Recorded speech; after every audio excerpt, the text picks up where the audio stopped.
SER Podcast.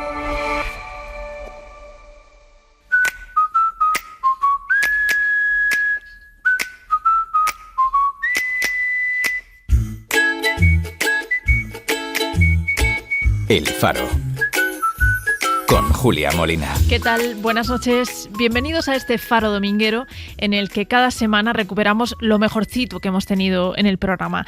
El lunes empezamos con el Faro Tienda y al equipo no se nos ocurrió otra cosa que preguntarnos cómo se trabaja en una tienda de artículos navideños en pleno mes de agosto y a más de 130 días de Navidad. Por eso hablamos con Montse Escribano, que es la gerente de la sede de Kate Wolfart en Barcelona, que es una de las tiendas de decoración navideña más grandes de Europa y que está abierta todo el año.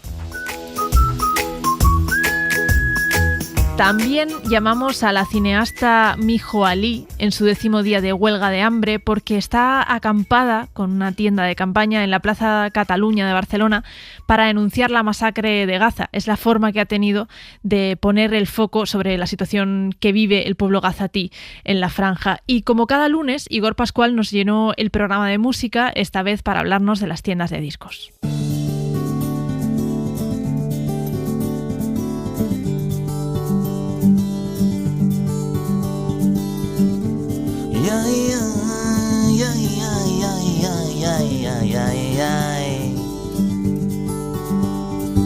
En el mismo folio, la lista de la compra y una canción como un cupón de los ciegos. Rima la soledad con el atún en aceite vegetal y en oferta. Vaya precios sin competencia, una mano pide el cielo, la otra en el cajón del pan. Hay manchas de grasa, de llanto, de tinta, estoy harto de tanto frotar. Tú que eres tan guapa y tan lista, y tú que te mereces, y un príncipe, un dentista. He mencionado ya en varias ocasiones que mis padres eran tenderos, su vida era la tienda. Una tienda en mi Puebla, de las de toda la vida. Alimentación, bebidas, droguería, ropas, telas, zapatería, juguetería.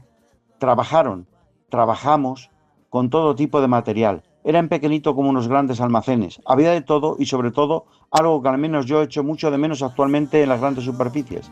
El trato personal, el tú a tú. Más amable, más humano, menos raro y tú. Ojo, cuidado, que mi madre tenía una tienda de periódicos y revistas en el barrio. Y como quien dice, casi pude aprender a leer con el hola. Ya no quedan tiendas como las que tenía mi madre.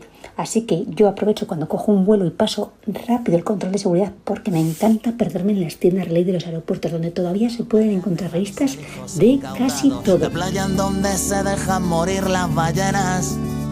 Este infumable me encanta ir de tienda, ver escaparates, peinar una zona buscando algo concreto. Cuando viajo, pues también de tiendas. Hay un dicho cierto, que cuando viajas, si no vas de tiendas y compras algo, te crees que pierdes la ocasión de tu vida de comprar. Así que moderación. Un príncipe, un dentista, tú te quedas a mi lado y el mundo me parece más. Montse, la gran pregunta que nos planteábamos esta noche es ¿qué hace una tienda de artículos navideños abierta en agosto? ¿Qué tipo de clientes recibís estos días?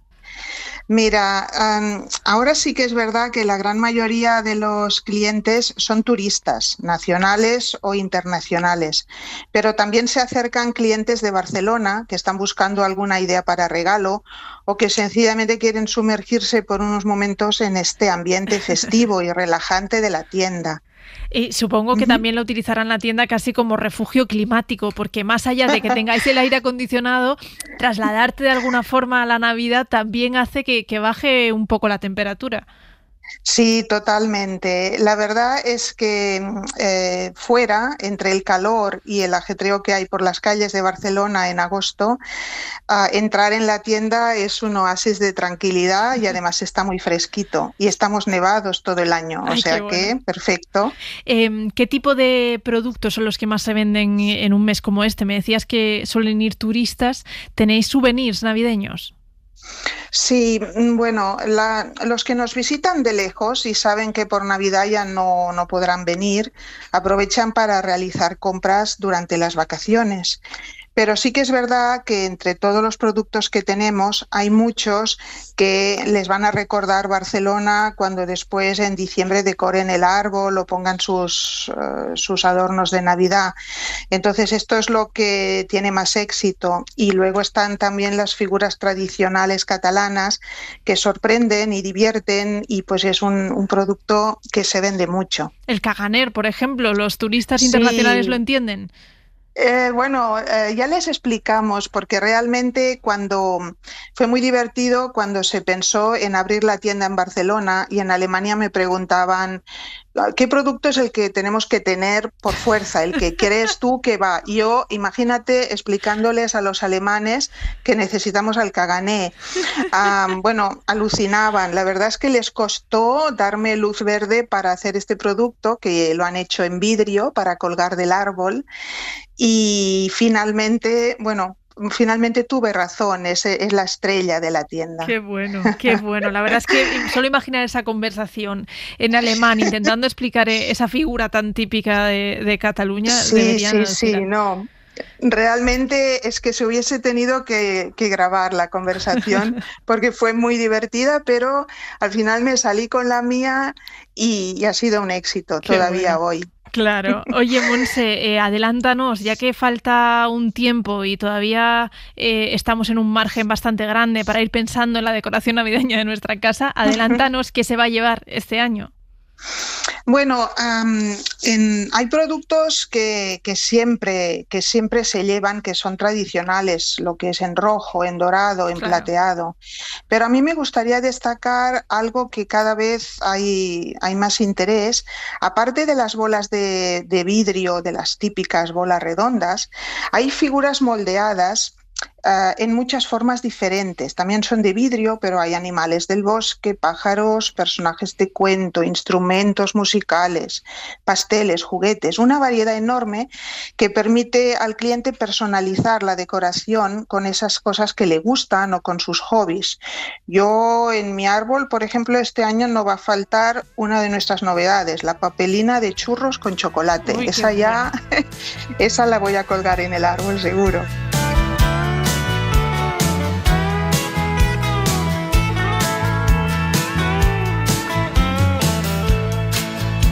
Mi madre tenía una expresión que decía: el que tiene tienda, que la tienda, o si no, que la venda. Dicho esto, mi madre tenía una tienda de ultramarinos y pues yo le solía ayudar. Para mí eso era un juego. Esta noche no puedo evitar, pensando en tienda, en esos camiones de ultramarinos que recorren kilómetros de carreteras locales, pueblo tras pueblo, que surten de todo tipo de productos, que son verdaderos supermercados sobre ruedas. Y el otro día fui a saludar en el pueblo a Alfredo, el camión tienda que ha venido durante años, y el hombre se emocionaba contando cómo han cambiado los pueblos, cómo se han vaciado, lo duro que es el invierno, los clientes o clientas que ya no están, como mi madre, que qué tal en la residencia, pues esas cosas. Y de verdad que es que con este audio quiero hacerles un homenaje, creo que son imprescindibles en el mundo rural y que todavía muchas personas necesitan de ellos. Nos quedamos sin tiendas. La gente dejó de comprar, se fue a las grandes superficies y al mercadillo.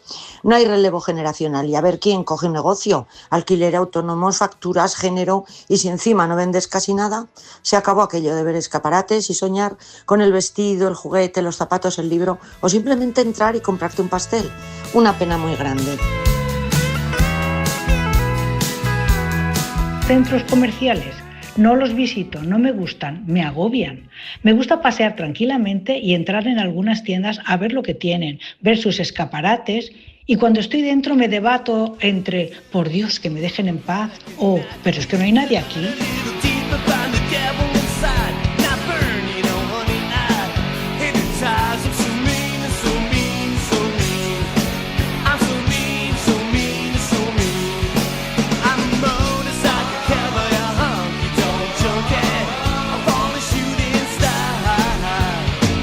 Enérgico como te gusta a ti. ¿Qué estamos escuchando? Pues es una canción que se titula Pawn Shop Guitar, que son esas tiendas de instrumentos tipo casas de empeño, pero solamente de instrumentos, como de compraventa de segunda mano, Pawn Shop Guitars. Y esto es el primer disco en solitario de Gilby Clarke, un tipo que estuvo una temporadita en Guns N' Roses. Y entiendo que esta canción la hizo como un homenaje a ese tipo de espacios, ¿no? No solo la canción, sino que el disco entero lo dedica a las tiendas de instrumentos.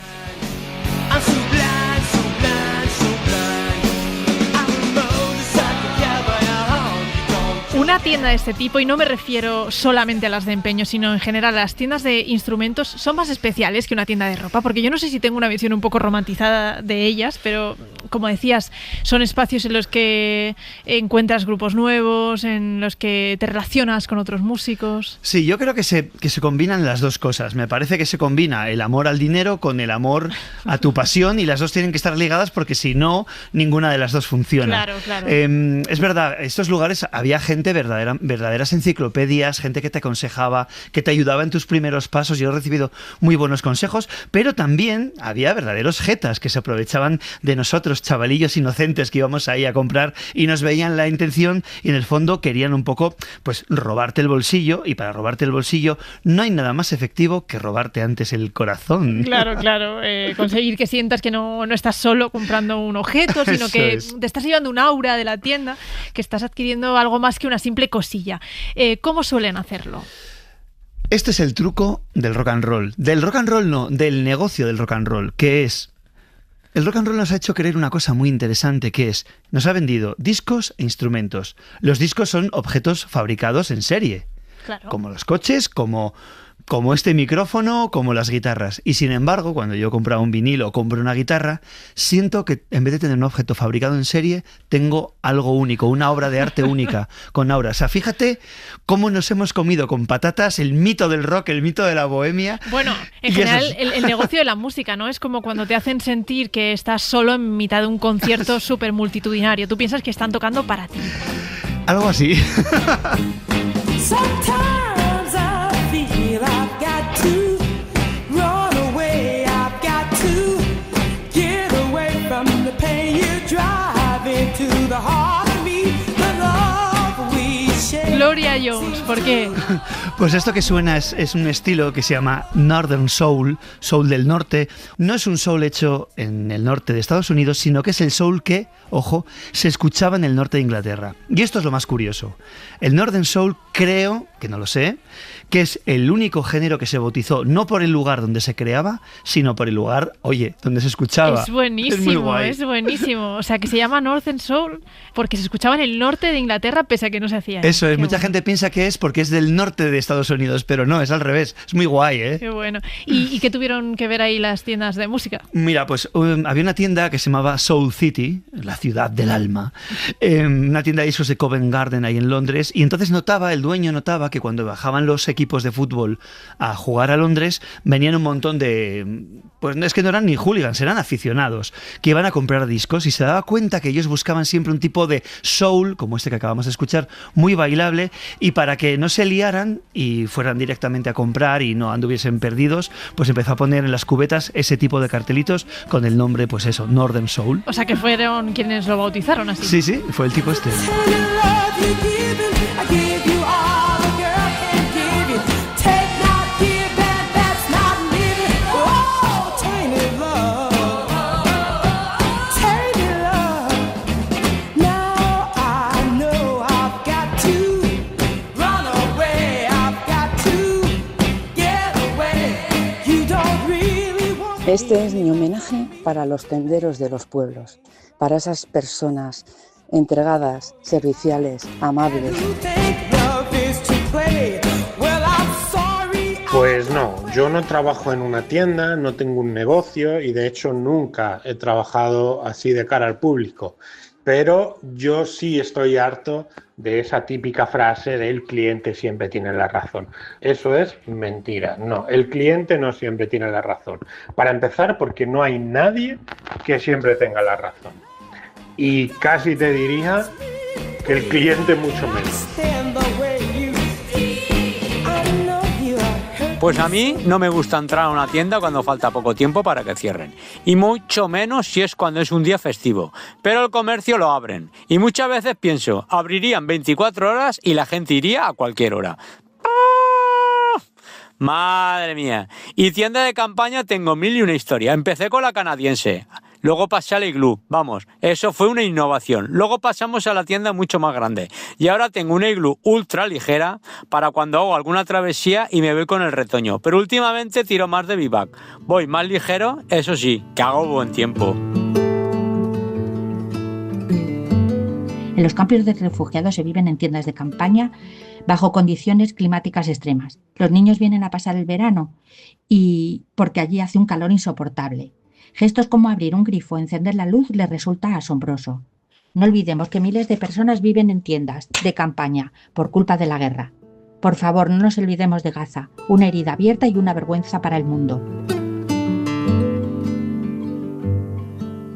Muchos nos mandáis vuestros audios hablando de la situación en Gaza, pidiendo que no nos olvidemos del genocidio que están viviendo los palestinos. La cineasta Miho Ali, harta de ver con impotencia esta situación desde casa, decidió llevarse una tienda de campaña a la Plaza de Cataluña en Barcelona y comenzar una huelga de hambre que suma ya 10 días. Supongo que mucha gente pasa, te ve, te pregunta, te dice, ¿qué te cuentan? Bueno, era súper importante hacerle una huelga de hambre pública. Una huelga de hambre en sí ya es una protesta, pero para mí era importante hacerla en un lugar público y además en un paraje como Plaza Cataluña, que es emblemático y por donde pasan muchísimos, cientos de turistas al cabo del día y locales también. Entonces, pues un punto estratégico, claro, para que nos vean, nos oigan tanto gente que simpatiza y es pro-Palestina, ¿no? Y necesita ahora mismo un aliento, ¿no? Un lugar donde reunirse, compartir, llorar y también arrancar nuevas acciones. Y también, súper importante, para que todas aquellas personas que están en contra o están a favor del genocidio nos vean y se den cuenta que en Barcelona todavía podemos plantar una tienda de campaña llena de banderas, aunque tenga que hacer una huelga de hambre, con el permiso de nuestras instituciones, ¿no? Les corroe la sangre cuando nos ven, nos han agredido, les molesta muchísimo, pero aquí seguimos en pie. ¿Hay más gente que está haciendo esta acción contigo? La acción como tal, la huelga de hambre, no. La huelga de hambre viene en realidad es un movimiento que arranca en Gaza, que se llama Empty Stomach Movement, que lo lideran 4 activistas gazatíes, 3 periodistas y un sanitario, y su manifiesto es básicamente una frase, es: vamos a tener los estómagos vacíos hasta que cada niño y niña de Gaza tenga los estómagos llenos, ¿no? Entonces ellos hacen un llamado a la comunidad internacional, un llamado de emergencia, un llamado que es un grito en realidad de auxilio, de no nos olvidéis. Entonces yo lo que hago es recoger esa llamada y traerla a Barcelona y le añado al Empty Stomach Movement un BCN detrás, y lo que hago es hacerme eco de ese movimiento, ¿no? No es mi movimiento, si bien estoy yo sola haciendo la huelga de hambre, desde el primer momento tenía clarísimo que esto tenía que ser algo colectivo y lo único que hacía yo es ponerme en el centro del movimiento con mi cara, mi cuerpo y mi corazón y mi alma para, bueno, pues eso, sobre todo para que me vean, pero también para que me vean aún más sabiendo que dedicándome a lo que me dedico, a la industria del audiovisual y a la actuación, pues que iba a ser pues interesante para los medios de comunicación. A raíz de esta exposición que me cuentas, ¿hay mucha gente que te ha escrito queriendo reproducir la misma acción en otras ciudades de España? La verdad es que ha habido como un poco de confusión porque cogen el llamado como si necesitara este movimiento que se juntaran a la huelga de hambre, ¿no? Pero en realidad el llamado es a que usen el espacio, se organicen para que creemos nuevas acciones, ¿no? De todo tipo. Esto no pretende que se convierta en un campamento, por eso me dejaron muy claro desde el primer momento que era una tienda, una persona, el permiso, que en el momento que apareciera una tienda más me levantaban del suelo, ¿no? Del suelo público. Entonces yo insisto en eso, que nos podemos organizar y usar el suelo público 24 horas al día, si queremos, pero para crear acciones que luego se lleven a cabo fuera de este espacio. Vale. No tiene ningún sentido que seamos más, es más cualitativo que cuantitativo.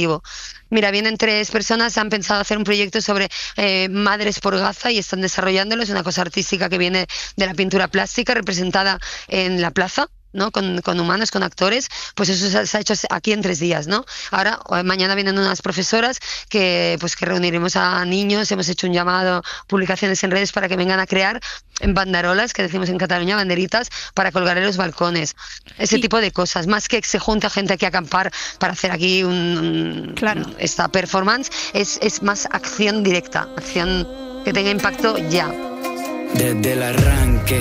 No creo que el linaje se tranque. Son los hijos de los hijos de los hijos de los hijos, con palo y con piedra contra los tanques. De aquí nadie nos mueve, ni el capitán, ni el general, ni el sargento de nacimiento. No tengo visa, pero tengo mi acento, y aquí me quedo hasta el último suspiro del viento.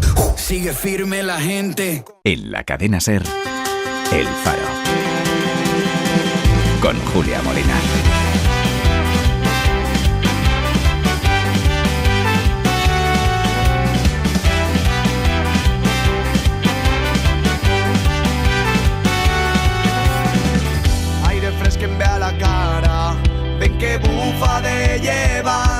El martes, con la palabra imaginar, Alejandra Martínez de Miguel nos propuso jugar con la poesía, echar la imaginación. Aunque en el programa descubrimos, gracias al neurólogo Jesús Porta, que no todo el mundo puede hacerlo, no todo el mundo puede imaginar. La incapacidad para crear imágenes mentales se llama afantasía y nos contó en qué consiste, porque es una condición bastante curiosa. Pero lo más impactante de este programa fue lo que nos pasó con Guillermo. Guillermo es este oyente de Paiporta con el que llevamos hablando todo el año desde la Dana. Al día siguiente de las inundaciones, él nos enseñó esta canción que está sonando y nos dijo que aunque era festiva, quería escucharla porque quería imaginar el día en el que su pueblo volvería a bailarla. Pues el lunes lo hizo. La Fúmiga, que es el grupo que la canta, fue a Paiporta a dar un concierto gratuito y aquí en El Faro hicimos que Guillermo pudiese conocer a la banda. Un poco la magia de la radio. Claro, alucinó cuando vio que el cantante, Artur, le mandaba un WhatsApp.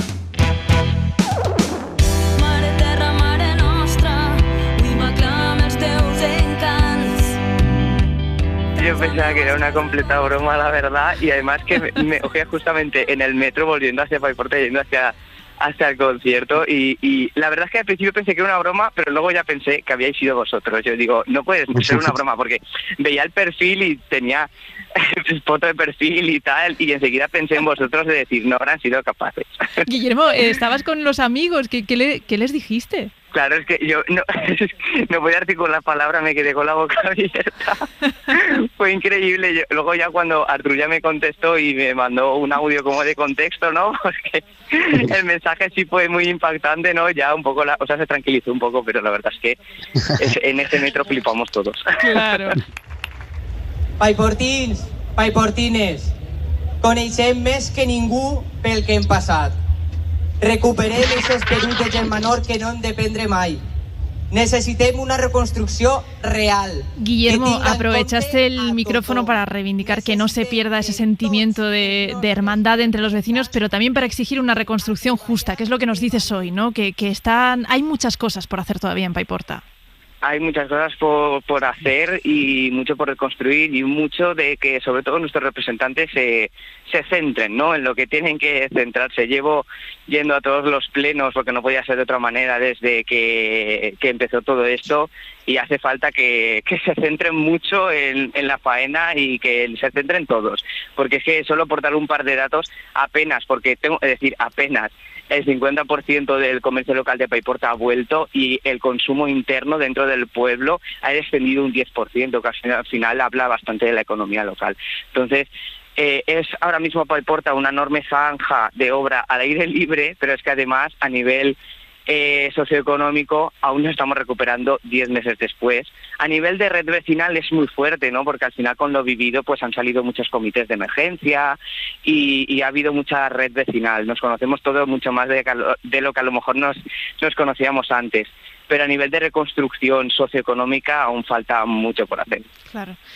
Artur, no sé si el grupo fuisteis por pueblos afectados por la Dana en esos primeros días en los que los voluntarios colaboraban. No sé si pudisteis acercaros y si habéis visto mucho cambio con cómo está ahora. Pues sí, nosotros nos dedicamos las primeras semanas primero que nada a ir al pueblo más cercano que teníamos, por el hecho de poder comunicarnos fácil, que era con Alchemesí, y nos dedicamos a echar una mano al Raval, que es un barrio del Alchemesí que es como los abandonados de los abandonados. Sigue abandonado desde aquí, y siempre habéis dado un altavoz para eso, pues que todos esos barrios de la gente que más lo necesita siguen necesitando muchísima más ayuda. Pero, por ejemplo, a Paiporta no había ido y ayer cuando fuimos estoy con Guillermo, es un pueblo que todavía se ve como la línea de donde llegó el fango, todavía impresiona, todavía vimos bombas de achique sacando agua de garajes, es como que esa realidad está ahí y sigue ahí, es una herida que tardará mucho en cerrarse, pero para nosotros el concierto de ayer era como una manera de celebrar un poco la vida, porque ayer hablé con mucha gente y la gente agradece estar.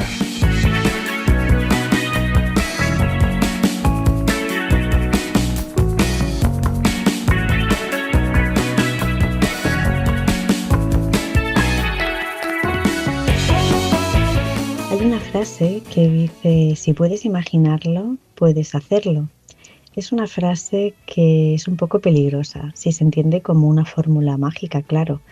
Sin embargo, creo que es muy útil si se interpreta como una invitación a soñar en grande y a utilizar esa visión como un motor para la acción y el trabajo duro. La imaginación es la brújula, pero el esfuerzo es el barco que te lleva a su destino. Y como la Mari, yo imagino, dibujo un paisaje, dejo mi mente volar e intento que sea un lindo viaje, o por lo menos eso espero. Pero ya sabéis que soy un poco gabacha, es decir, ligeramente afrancesada. Me quedo con la frase del mayo francés del 68, la imaginación al poder. Reivindico como ellos la idea de que la imaginación, la capacidad de soñar con un mundo mejor y diferente, y junto con la creatividad, siguen siendo armas poderosas para una transformación no solo social, sino también personal. Pues el tema de hoy me lleva a dos de mis aficiones más queridas, que es leer y escribir. Para poder leer y escribir tienes que imaginar, no hay otro modo, y cuanto más lo hagas, más puedes avanzar. Y aunque lo lógico sería hablar de Imagine de John Lennon, que desgraciadamente está súper vigente hoy en día, yo ya sabéis que para cada tema del Faro lo llevo a un tema de Sabina.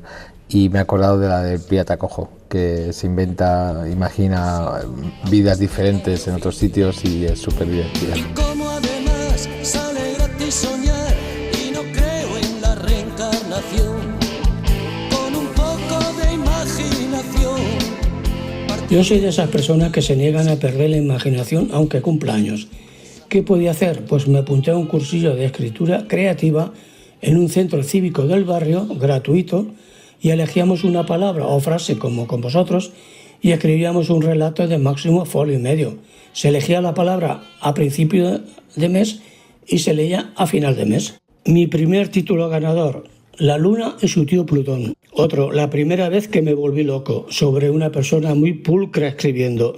Un amigo pelirrojo, sobre un adicto al whisky y era conductor de autobús. Y más en broma, cómo tomar una aspirina.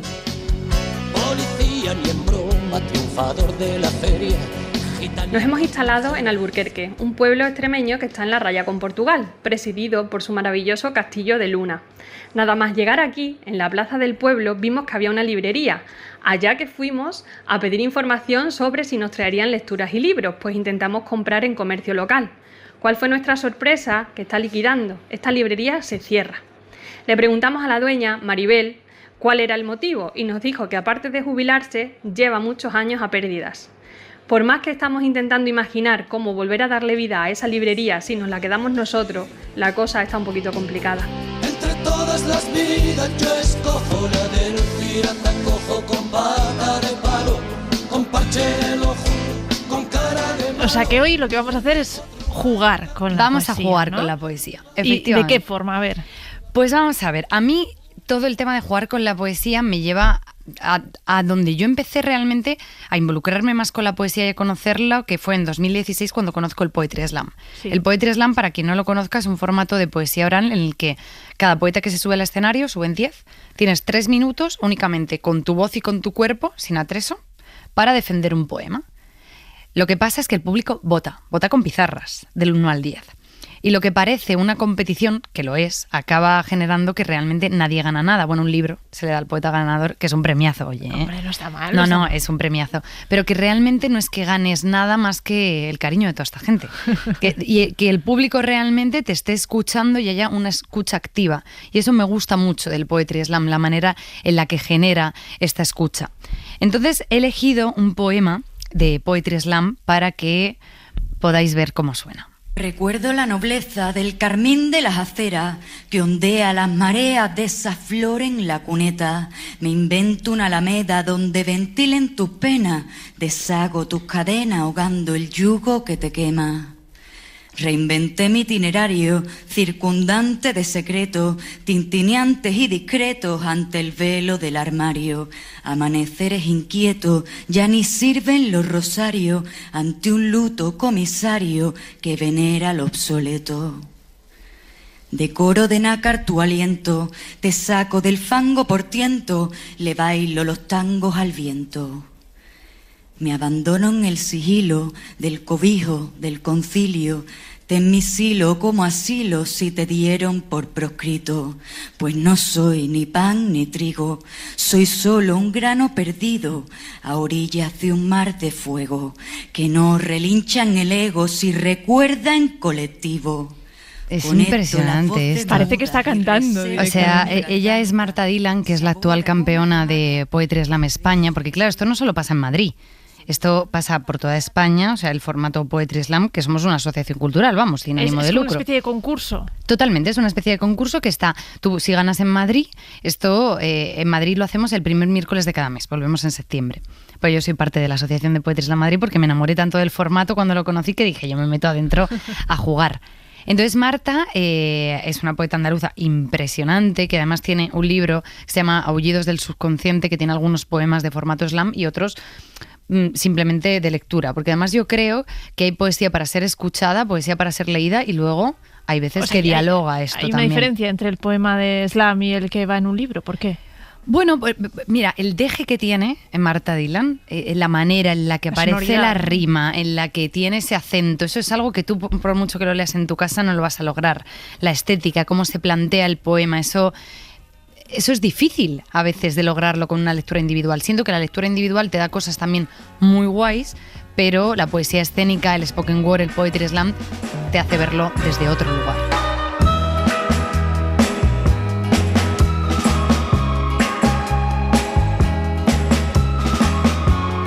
Pues yo personalmente sí que me imaginé siendo médico, aunque nunca pensé que iba a ser médico deportivo. Y nunca me imaginé escribiendo ensayos y novelas sobre Carlos Arniches. Sí me imaginé siendo futbolista, pero no ciclista. Sí me imaginé con hijos, pero nunca tan maravillosos como los que tengo. Me superan cada día. Lo mismo puedo decir de mi mujer. Me supera cada día. Carlos Arniches no imaginó los conflictos que poblaron sus obras, pero sí imaginó la resolución de los mismos. Mi primera agencia de publicidad se llamaba Imaginarte. Siempre viví de la imaginación, que es lo más importante del ser humano, es lo que nos convierte en humanos. Y quería ser de chico ingeniero en robótica y terminé siendo creativo publicitario.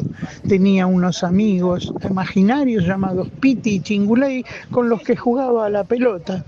Y fíjate tú que yo creía que ya no iba a tener hijos y no me iba a casar, lo tenía decidido hasta que conocí al amor de mi vida. Y llevamos 30 años y 2 hijos maravillosos. Es curioso, de pequeño no me imaginaba un gran tenista ni un gran futbolista, gustándome tanto el tenis y el fútbol. Sí me imaginé de cantante, de conductor de camiones de gran tonelaje, de experto cirujano. Nada se ha cumplido, ni lo imaginado ni lo no imaginado. Ahora una sobrina mía se imagina con un gran apartamento en Manhattan y un gran ático nada menos que en la zona de Goya. Tiene pensamientos de alta gama. Yo la animo a perseguirlos porque según dicen hay que luchar por lo que se quiere. Yo no lo hice, pero ella está a tiempo. ¿Quién sabe?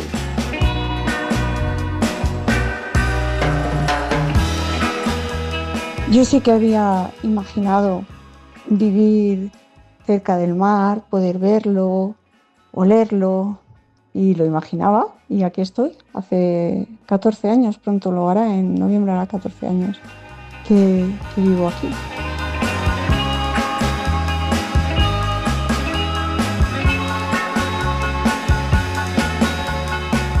¿Qué es exactamente esto de la fantasía? La fantasía es un trastorno neurológico que consiste en la incapacidad para crear imágenes en el cerebro, o sea, mentales, podríamos decir.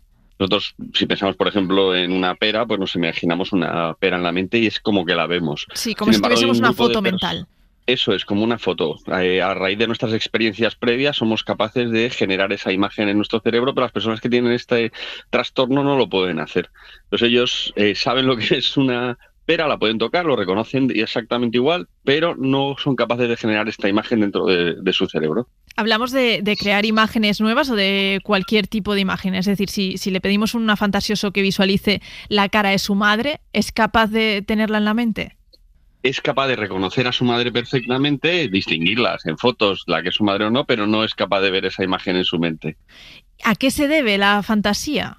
Pues hay dos situaciones. Una que es, como la descripción inicial fue en el siglo XIX, pero posteriormente se puso muy de moda por una persona que lo padecía desde pequeño. Entonces hay un grupo de personas que lo tienen desde el nacimiento y no son conscientes de que realmente es un trastorno, porque para ellos les parece normal. Han vivido siempre así, son capaces de dibujar igual que los demás, sueñan con imágenes, que es otra cosa muy interesante porque se generan en otra zona distinta del cerebro las imágenes del sueño, que la imaginación que podemos tener nosotros, y de repente un día hablando con alguien, escuchando tu programa de radio, Julia, pues se dan cuenta de que no son ni capaces de imaginarse las olas rompiendo contra las rocas del mar, ¿no? Claro, pero entonces pueden soñar con su madre y ven a su madre en el sueño, sí, pero cuando piensan en ella no se les viene su cara.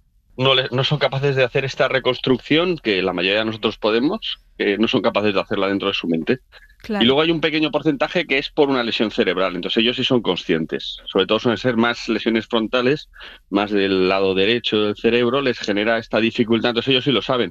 ¿Y cómo te cuentan los pacientes que se dan cuenta? O sea, alguien un día les está diciendo, tengo en mi cabeza la cara de mi tío, y esa persona dice, pues yo nunca la puedo imaginar. Exactamente así, dicen, ¿de verdad? Pero vosotros sois capaces de visualizar una imagen dentro de vuestro cerebro, de crear esa imagen, y dices, sí, pues yo no. Estos son los que son las formas congénitas, o sea, que lo tienen de nacimiento. Los que son adquiridos no, ellos mismos te lo dicen, y les genera ansiedad, porque claro, al final te acostumbras, ¿no? Pues, es decir, estos momentos de reflexión que cada vez son menos frecuentes en nuestra sociedad, por desgracia, en el que te pones a imaginar situaciones, pues ellos son capaces de tener el relato de la situación, pero no la imagen propia de la situación. O sea, que no afecta de ninguna forma a los recuerdos. No, tienen una memoria igual, quizá se dice en algún estudio, pero siempre hay que cogerlo todo con pinzas, que son más literales, ¿no? Nosotros al final tenemos una narrativa que creamos nosotros, ¿no? sobre los recuerdos, y generamos una serie de recuerdos que a lo mejor son un poco modificados. Se piensa que lo suyo es un poco más literal, es decir, tiene menos modificación de los recuerdos, pero vamos, tienen los recuerdos igual que nosotros, pintan igual, todo igual, solo que tienen esta dificultad.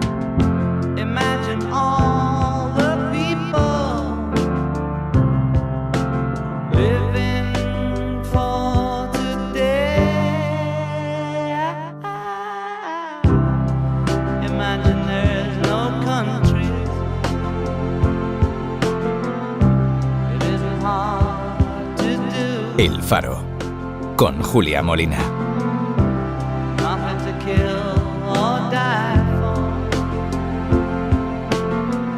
El miércoles, en el Faro Visita, nos trasladamos al museo más visitado de España, el Prado. Nos interesaba mucho conocer la figura de los copistas, que son pintores que tienen permiso para ir a pintar en el Prado reproducciones de las obras que se exponen allí. No creáis que puede hacerlo cualquiera, ¿eh? El museo da unas pocas autorizaciones cada año.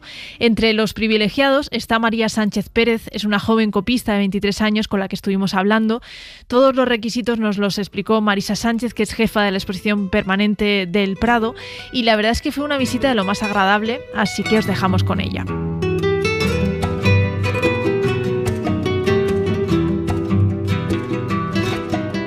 Marisa, ¿qué tal? ¿Cómo estás? Hola, buenos días, Julia, encantada de saludarte. Dime dónde estamos. Pues mira, estamos en la sala 56B del edificio Villanueva, la sede histórica del Museo Nacional del Prado. frente a alguna de las obras fundamentales del Quattrocento italiano que tenemos en el museo. Estamos frente a una obra bastante grande, pero delante hay una persona que está haciendo una versión un poquito más pequeña. Dime qué cuadro es.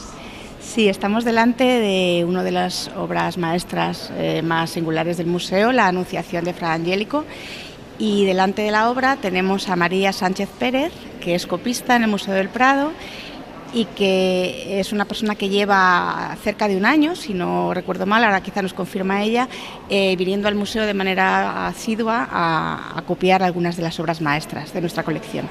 ¿Qué hay que hacer para ser copista del Prado? Porque supongo que es una cosa, es un privilegio enorme, ¿no? Venir a uno de las grandes pinacotecas del mundo a pintar.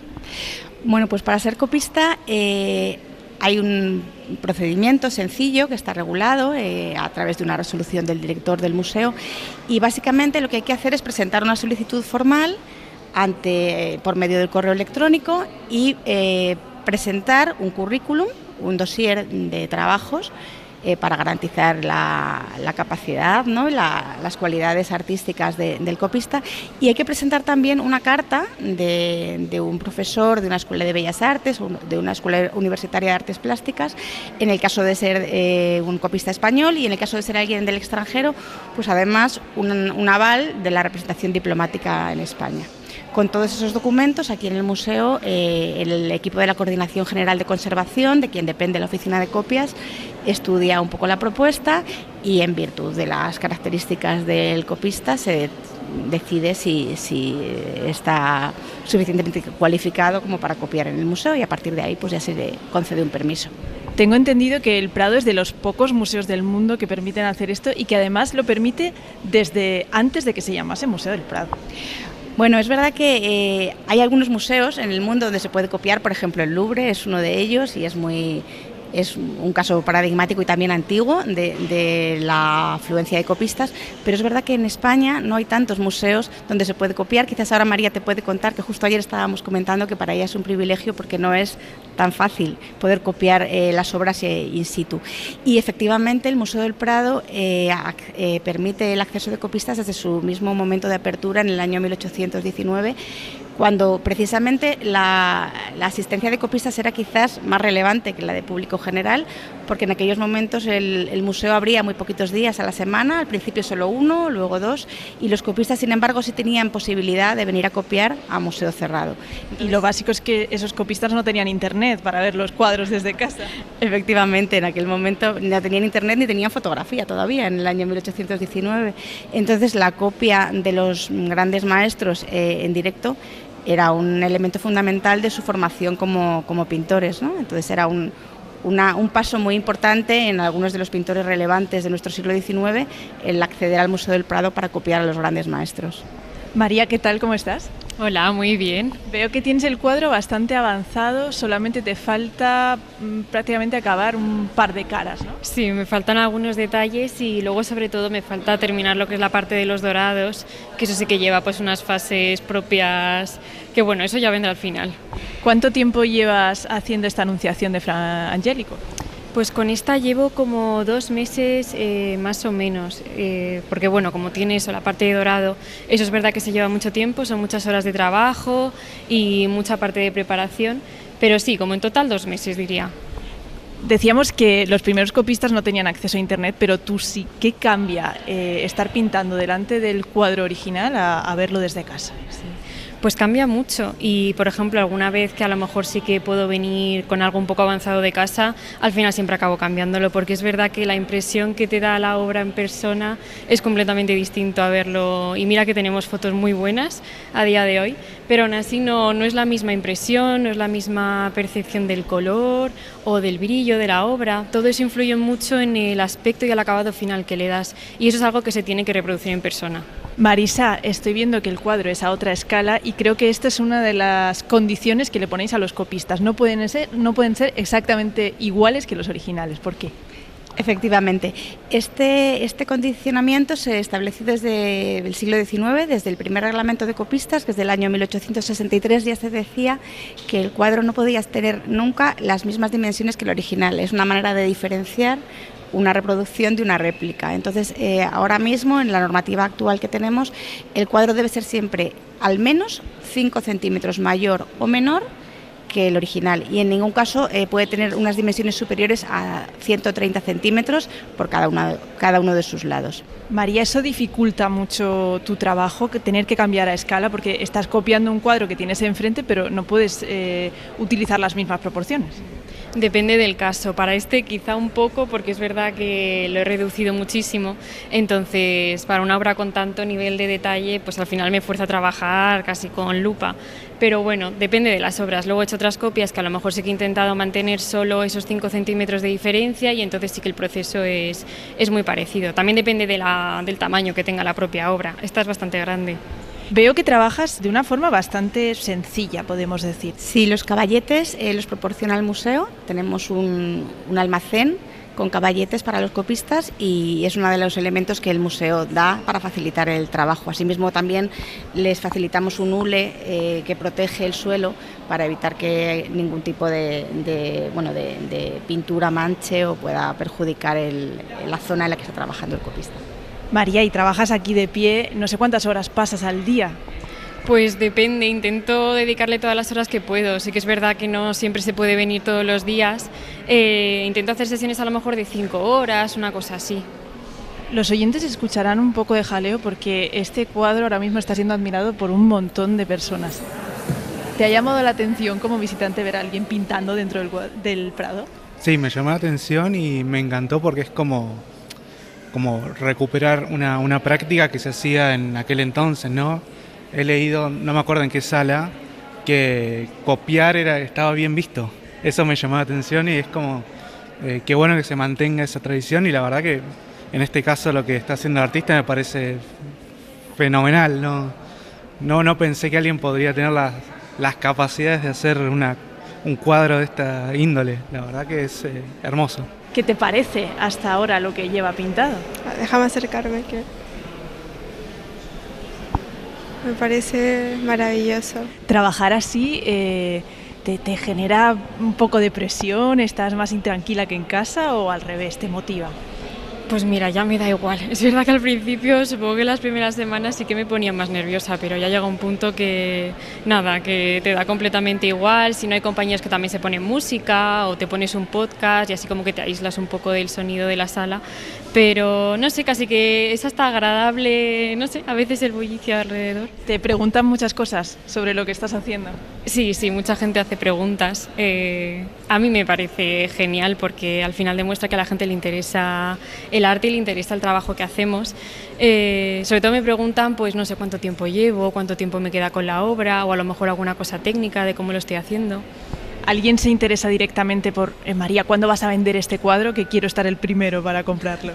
A veces sí, a veces no. Es verdad que sí que es un buen escaparate para vender luego las copias. Yo las que he podido vender ha sido por gente que me ha preguntado aquí en el museo. ¿Y influye en el precio de venta? Es decir, ¿aumenta su valor por estar pintado dentro del Prado?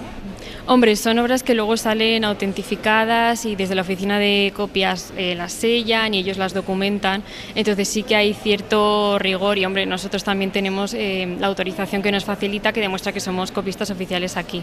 Luego, bueno, cada uno hace los precios que le parece. Yo como estoy empezando, pues estoy ajustando cosas porque no tengo tampoco muy claro cómo encajar las ventas, pero bueno, es un aprendizaje. Marisa, me surgía la duda de que aunque no se hacen a la escala real del cuadro, si cuando lo acaban se lo llevan debajo del brazo, porque digo, seguro que más de un visitante se tiene que dar un susto pensando que alguien se está llevando un cuadro original del Prado. Bueno, normalmente nosotros tenemos estipulados unas horas concretas en las que las obras salen, entonces se hace de manera bastante discreta por una zona concreta, acompañados de personal de seguridad, y no suele haber problemas de este tipo. O sea, nadie se ha llevado un susto nunca. Nada, de momento que yo sepa, no.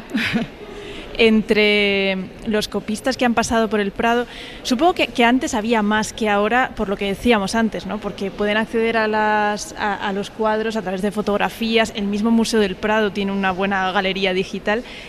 ¿Os llegan menos peticiones que antes? Sí, mira, a lo largo del siglo XIX están documentados en algunos momentos más de 100 copistas al mismo tiempo, en un mismo día, en el museo. En la actualidad, para que te hagas una idea, en esta misma semana tenemos 15 personas trabajando en sala, para que veas un poco el cambio en el volumen de trabajo. Y creo que en esa lista de copistas que han pasado por aquí hay grandes nombres. Me llamó mucho la atención Pablo Picasso, pasó por aquí. Hay grandes nombres, sí. Pablo Picasso es quizá el más conocido, el que más se cita, pero a lo largo del siglo XIX copiaron grandes creadores españoles y de otros países. Pues te citaré algunos, por ejemplo, los Madrazo, José, Federico, Fortuny, Rosales, Manet, Toulouse-Lautrec, Rosario Beis, y ya en este siglo, Ramón Gaya, Silvia Delaunay, por ejemplo, así que recuerde ahora mismo, hay muchos grandes creadores que han pasado por aquí para copiar a los maestros y para inspirarse probablemente. María, supongo que esa es la grandísima aspiración, ¿no? Empezar pintando en el Prado y que algún día estemos aquí o no nosotras, uno de tus cuadros esté en este museo.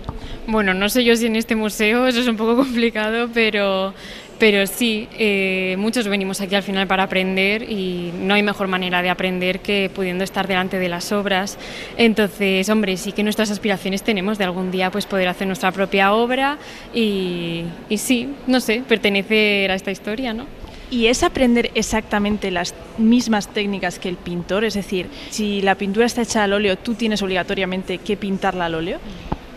Obligatoriamente quizá no, pero sí que se valora y nosotros intentamos, en la medida de lo posible, tanto estudiar como luego reproducir las técnicas que usaron los pintores en origen. Contamos con documentación, a veces también con ayuda del Departamento de Restauración o con los informes que pueden publicar, que hablan de los materiales que componen las obras, y a partir de ahí sí que puedes hacer una reconstrucción, hombre, más o menos ajustada con los materiales que tenemos ahora a día de hoy, pero sí que hay un esfuerzo por reproducir, por intentar imitar las mismas técnicas. Marisa, si alguien quisiese venir, pues imagina, a ver esta Anunciación de Fra Angelico y hacer una reinterpretación en acuarela, ¿podría hacerlo?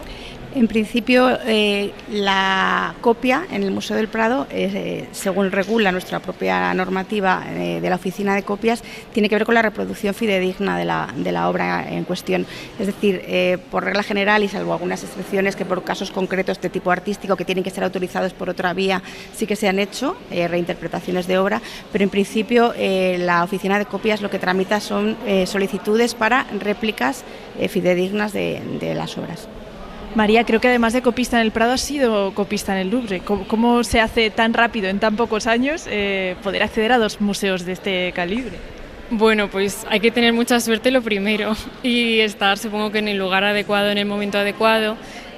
Yo pude hacer una estancia formativa allí en París y entonces coincidió y decidí pues intentarlo, que ya que iba a estar viviendo unos meses en la ciudad, que merecía la pena intentar, porque bueno, como han mencionado antes, el Prado, el Louvre y apenas un par de museos más son los que aceptan copistas, así que nada, decidí hacer la solicitud, al final salió bien y luego ya cuando he vuelto a España pues ya sí que sí me he centrado en estar aquí en el Prado. Marisa, ¿pueden copiar cualquier cuadro del Prado? Bueno, pues es interesante esta pregunta porque es verdad que hay algunas limitaciones, no demasiadas, pero sí algunas, porque el hecho de la gente, de los copistas copiando en sala, no puede en ningún caso interrumpir la vida normal del museo. Entonces, como os podéis imaginar, hay algunas salas que tienen una especial afluencia por la especial relevancia de sus obras. Entonces, está limitada la copia, por ejemplo, a algunas obras concretas, por ejemplo, Las Meninas de Velázquez, Las Majas de Goya, El Descendimiento de Van der Weyden o El Jardín de las Delicias del Bosco. Son obras específicas que no pueden copiarse. Además, en las salas de especial afluencia hay un horario limitado para la copia para permitir la buena convivencia entre copistas y visitantes. ¿Cuáles son los artistas más demandados para la copia? Me lo puedo imaginar. Velázquez, Goya. Efectivamente, los grandes maestros Velázquez, Goya, Tiziano, Rubens son quizás Sorolla los artistas que más demandan los copistas para su trabajo. María, yo decía que siento que le queda poco al cuadro, pero ¿esto en cuánto tiempo se puede traducir? Pues ahora mismo en menos de un mes se tiene que traducir. Yo estimo un par de semanas de ya trabajo intenso, pero bueno, sí, lleva su tiempo. Marisa, ¿tienen un tiempo límite? Sí, en principio los copistas, una vez que su solicitud es aceptada, obtienen un permiso de copia anual, que es personal y que puede ser renovado de año en año, pero para cada copia además tienen que hacer un permiso específico para la obra concreta. Entonces normalmente la obra tiene un periodo de 6 semanas que pueden ser prorrogables a 8 y ocasionalmente y de manera muy justificada se puede prolongar un poquito más. Pero sí que se trata de limitar el tiempo de copista por obra para permitir también la rotación y que todo el mundo tenga oportunidad de copiar, porque es verdad que hay obras que son especialmente demandadas. María, llevas casi un año, o sea, vas a cumplir prácticamente el plazo. Si tuvieses la oportunidad, ¿intentarías renovarlo? Ay, sí, por supuesto, no, y lo voy a hacer, voy a renovarlo, hombre, voy a hacer mi solicitud y vamos, mi idea es seguir aquí pues todo el tiempo que pueda estar. Pues muchísimas gracias. Gracias a ti, un placer. Gracias.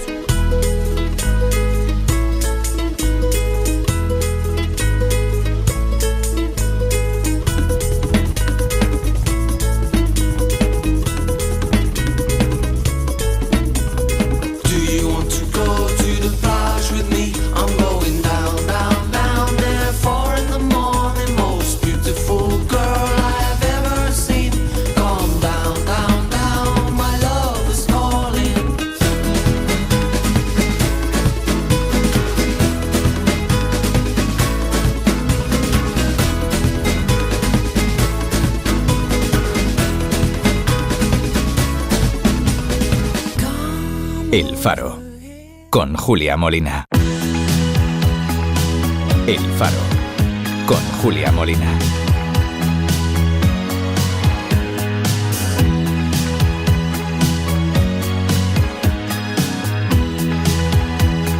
El jueves, a riesgo de que nos quedara un programa caótico, decidimos que el tema sería caos.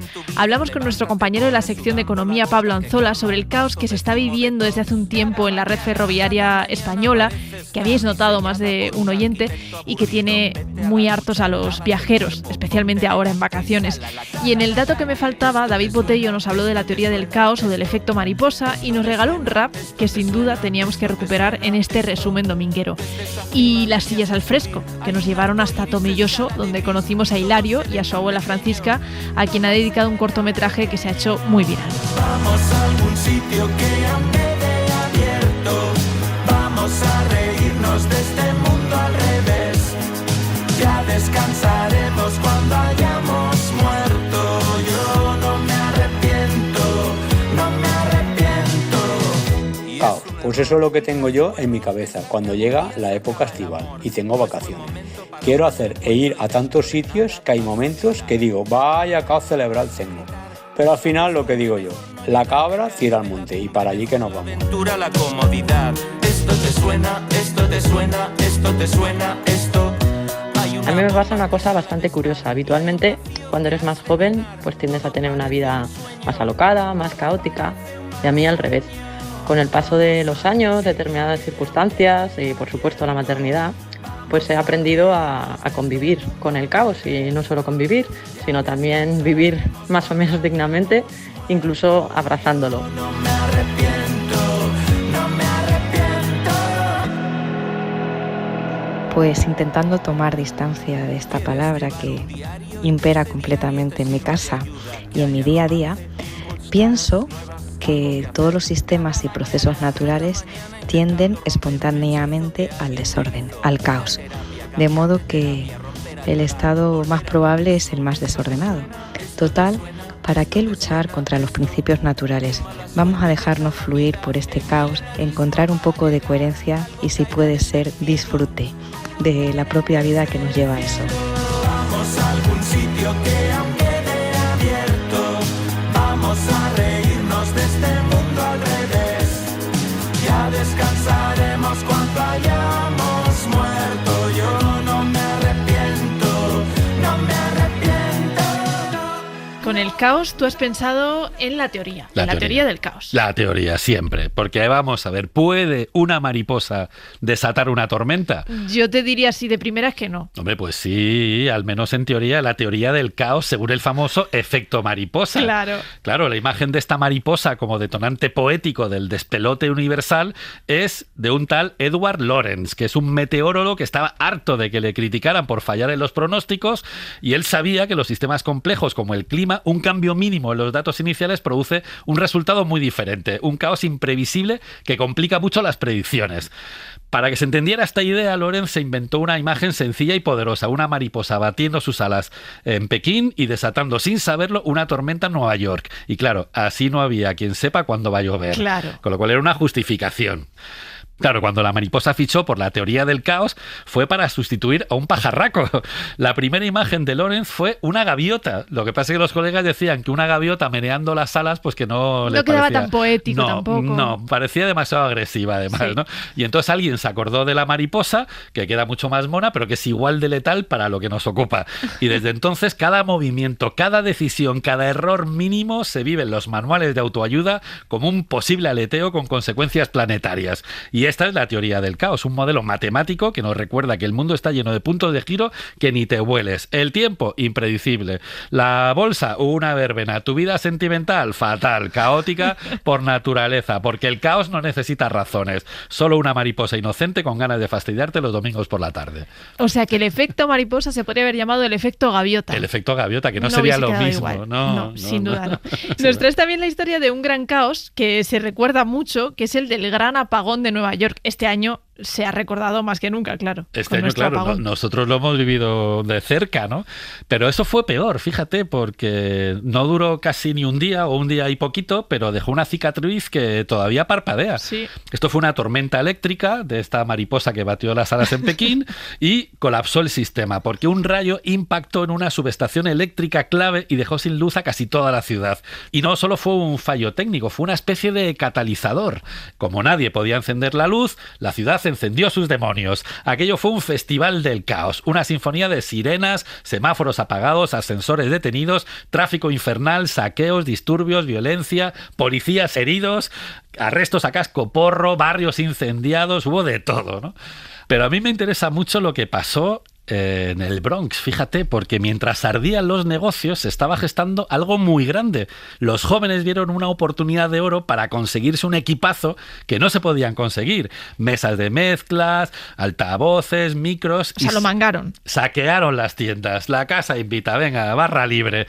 Así se armaron los futuros DJs, los MCs. O sea que el apagón no inventó el hip hop, porque ya estaba inventado. Pero es verdad que lo democratizó a lo bestia. Se fue la luz y nació el movimiento. Del caos neoyorquino del apagón llegó la consagración del hip hop. Una mariposa bosteza en Pekín. Al rey Luis XVI se le pierde el peluquín. Al que sabe qué hay que hacer con esta mujer. La guillotina fina al pescuezo de Robespierre. Habrá que ir acabando con esta revolución. ¿Quién se habrá creído ese tal Napoleón? Ecos de cañones, argumentos viejos. Un mago con chistera pierde un truco con conejos. Un gazapo mueve las patitas en Polonia. No sale de la crisis, París, Babilonia. Vuelve de gol, escoltado por cuñaos que brindan y gritan, nosotros el caos. Hermano Lobo, escucha la risa española que va cruzando el charco surfeando la ola. Una tormenta regurgita un apagón. La gran manzana se está comiendo un marrón. Aquí se roba lo más de lo más top. Vuelven las luces. Larga vida al hip hop. Julia y los aleros bailan meneando el cuello y el faro de verano llama al DJ Botello. Cuando una mariposa del caos bate sus alas, se escriben las historias, las buenas y las malas. Cuando una mariposa del caos bate sus alas, se escriben las historias, las buenas y las malas. No me gusta el caos porque me descoloca la mente y yo necesito equilibrio, es lo que busco en la vida. Me acuerdo que hace ya unos cuantos años, una de mis sobrinas con una amiga, no sé por qué, abrieron un cajón mío donde tenía yo mi ropa interior, mis bragas, sujetadores, etcétera, y se quedaron alucinadas de lo colocadito que lo tenía. Y yo pensé, pero bueno, si para mí esto es lo normal, ¿no? Las cosas un poquito colocadas en orden. Y claro, yo pensé, Y entonces ellas, ¿cómo tendrán ellas su ropa interior?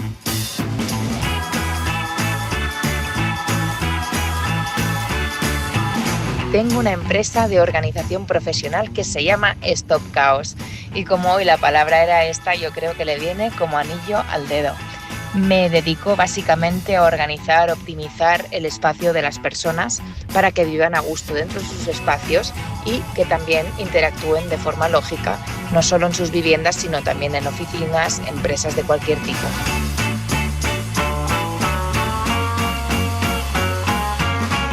Todo que no está en mi control es un caos y me sube un calor a la cabeza que no me puedo. Me voy a explotar.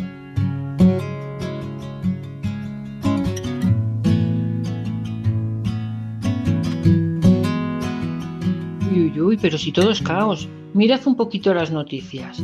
Caos por los incendios, caos ferroviarios, caos en las estaciones, en los aeropuertos que anuncian huelgas, caos en acceso a lugares por exceso de asistencia o de turistas. Llega el puente de agosto. ¿Cómo evitar el caos circulatorio? Dice la DGT. Más de 7 millones de desplazamientos, fiestas patronales por todo el territorio nacional, altísimas temperaturas, carreteras cortadas. Pero si es que no sé cómo vamos a salir del caos.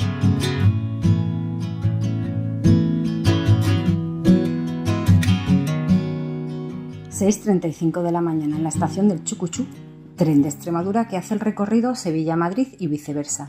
Una de las 4 ruedas de la maleta se rompe antes de llegar a la estación, lo cual augura un caos imposible.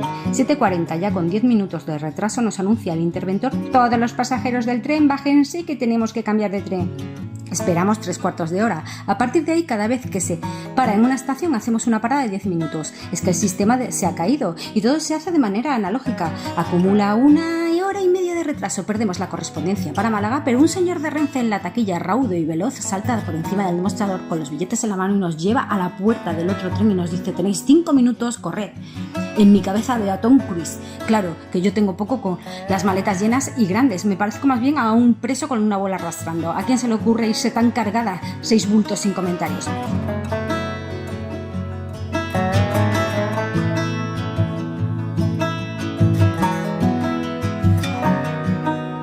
Desde hace ya un tiempo llevamos viendo una consecución de problemas con los trenes, de un caos ferroviario.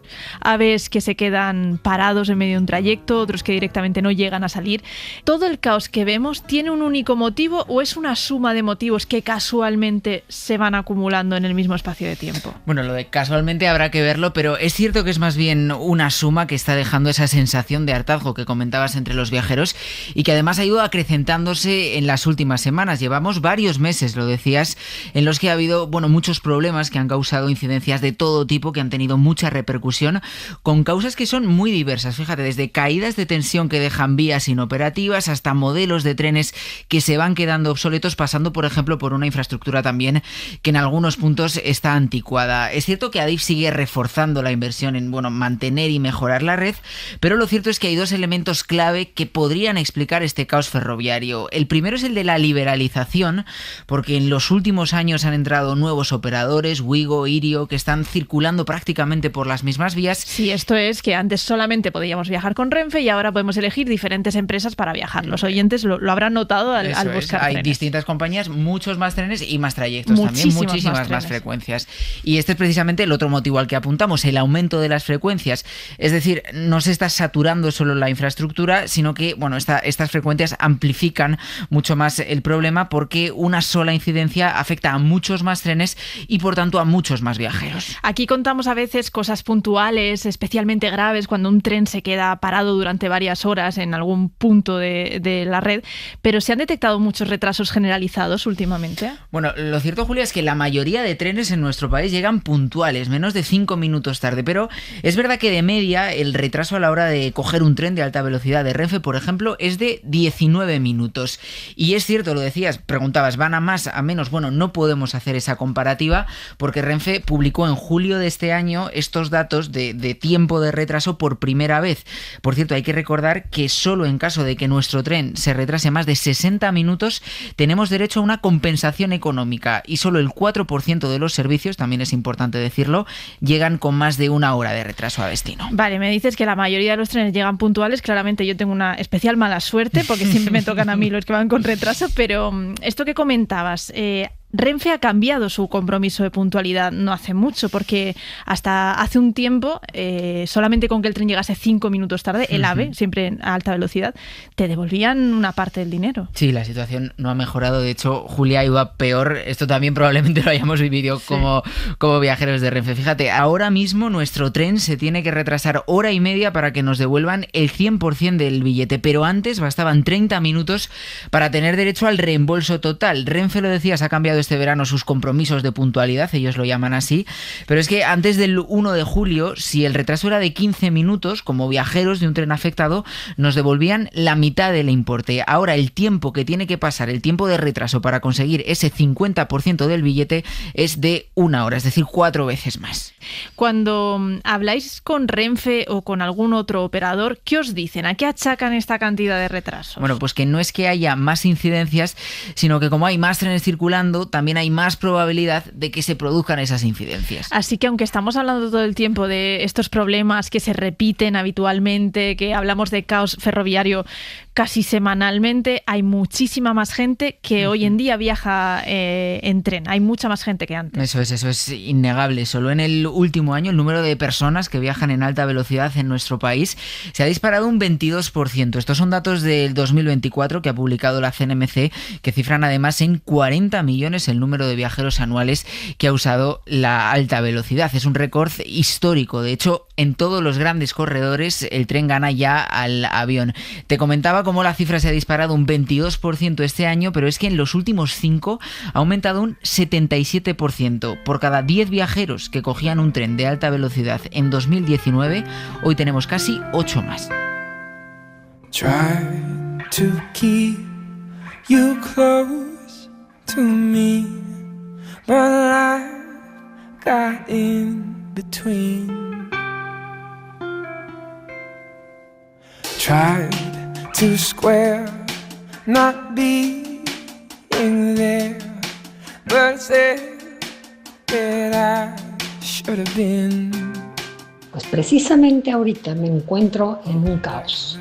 Todo se me ha desacomodado en la vida, tengo cositas que no salen, otras que se atoran, Ya sé que después vendrá el orden, ya sé que después viene el cosmos, siempre.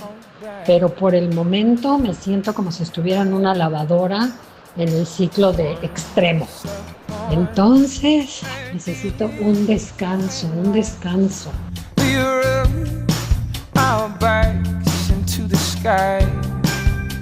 Suceden imprevistos importantes en la vida, donde consideramos que nuestro mundo se derrumba y no sabemos qué hacer. Podemos llegar a experimentar un caos mental y o emocional en donde tenemos que aprender a reorganizarnos para encontrar nuestro nuevo rumbo y seguir caminando. En el momento del caos es difícil tomar decisiones, lo importante es ser consciente de él, saberle dar su espacio, dejar que las emociones fluyan y permitirnos conectar con nosotros mismos. No es fácil y llevará tiempo, pero cuando salgamos de él habremos resurgido de nuestras cenizas con un mayor autoconocimiento y capacidad para tomar decisiones.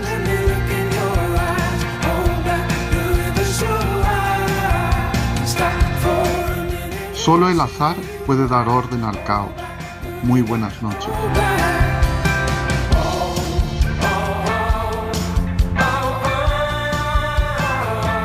Hay veces en que se hace difícil ver ese rayo de luz que nos saque del caos. En esos casos es el tiempo el que vuelve a poner las cosas en su sitio. Mucho ánimo a todos los que están en medio del caos.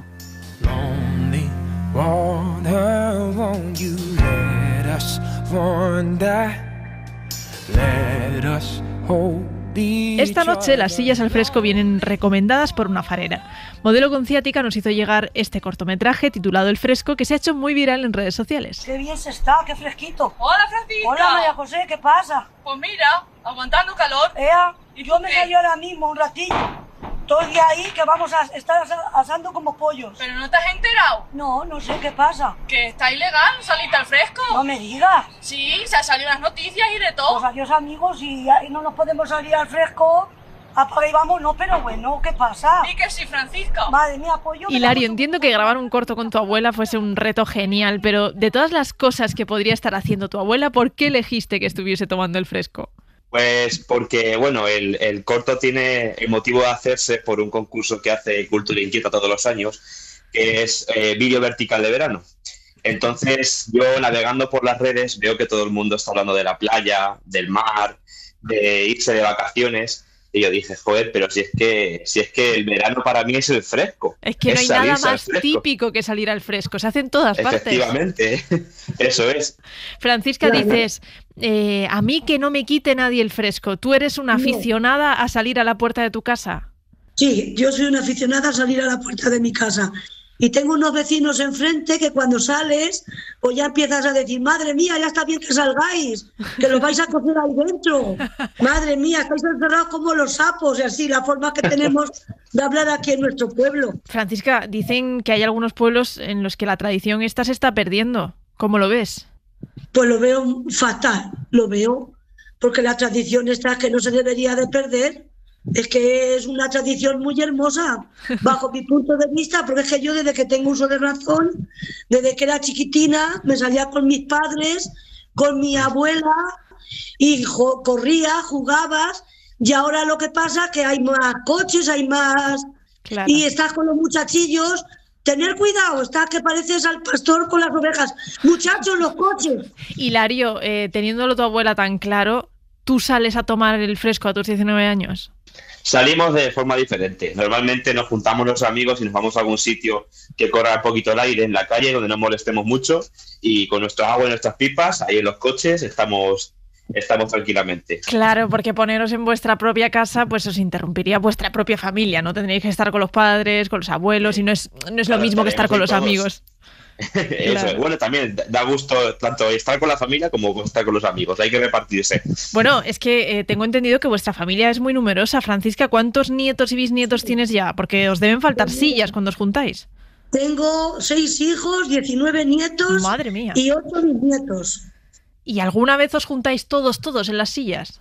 Sí, sí nos juntamos y faltan sillas a veces. Pero tendrán que cortar la calle. A las sillas del salón, a las sillas de la cocinilla, a las que tienes en el patio, porque es que nos juntamos, como nos juntemos todos, solo los que estamos en mi casa nos juntamos más de 40. Madre mía. En el corto de tu nieto sales con unas pipas. ¿Siempre sacas algo para picar?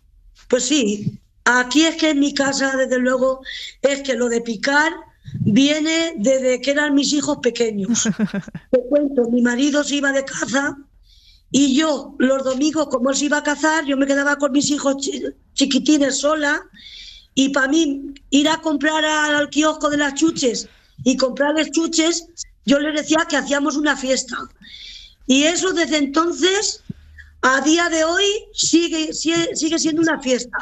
Nos sacamos nuestra Coca-Cola, nuestra agua, nuestras pipas, nuestras patatillas, y si tienes que sacar algún aperitivo, pues se saca. Qué bien. Hilario, el corto está teniendo una acogida tremenda en redes sociales. ¿Cómo lo estás viviendo?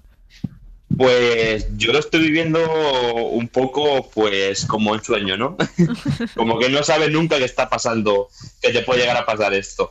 Ya lleva en Instagram más de 100.000 reproducciones y en TikTok más de 450.000, o sea que está siendo un bombazo, pero vamos, que es todo gracias a mi abuela, que yo como director, mis únicas palabras fueron haz lo que haces siempre. Y al fin y al cabo pues salió esa maravilla. Bueno, yo creo que es lo que decías, que todo el mundo se siente de alguna forma identificado, todo el mundo identifica a esa abuela Francisca porque le recuerda la suya. Aunque tengo entendido que has tenido que aclarar que Francisca no está hecha con inteligencia artificial. Tú, Francisca, ¿cómo te has tomado esto de que piensen que estás hecha por un ordenador? Pues me lo he tomado a risa. Una risa que me cascaba que pa' qué las prisas. Es que vamos a ver, que piensen que soy un robot. Yo qué sé. Aquí damos fe de que Francisca, como ella dice, no es un robot, es una abuela maravillosa de Tomelloso que cada noche sale a tomar el fresco y que lleva la fiesta por dentro y por fuera.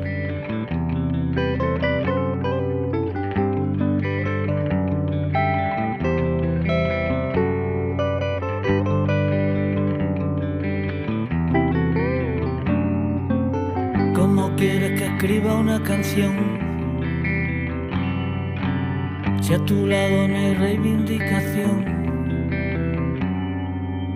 La canción de que el tiempo no pasará, donde nunca pasa nada. Bueno, pues precisamente en uno de los grupos que mi marido toca la batería se llama Caos Sonoro. Y entre las versiones que hacen versiones de Extremoduro, grupo al que yo conocí en este programa ya hace tiempo. Y aunque la canción a la que se hace referencia no es una de las que ellos versionan, pero tiene el tema de esta noche, que se llama Dulce Introducción al Caos.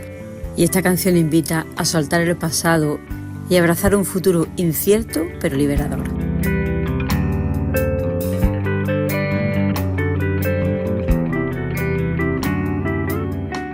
Aunque el caos normalmente tiene connotaciones negativas, de desorden, confusión, pienso que también tiene aspectos positivos, como que te permite romper con la rutina, te puede servir como motor de cambio e incluso para el crecimiento personal.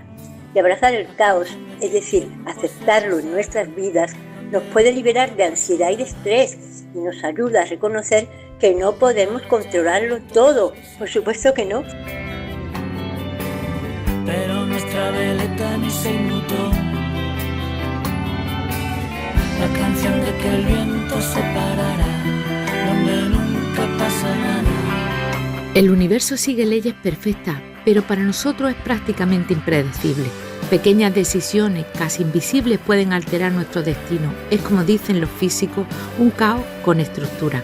En el fondo, la belleza del caos está en que sin él no habría sorpresa y quizá tampoco sentido.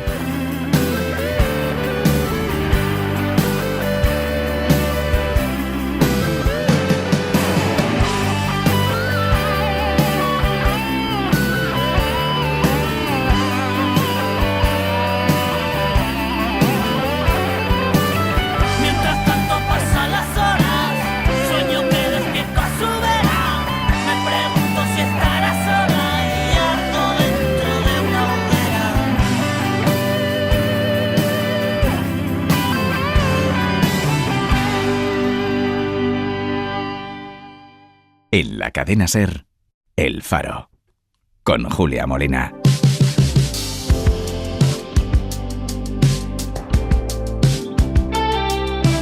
Esta noche queríamos traer de vuelta la conversación con la escritora y guerrillera nicaragüense Yoconda Belli.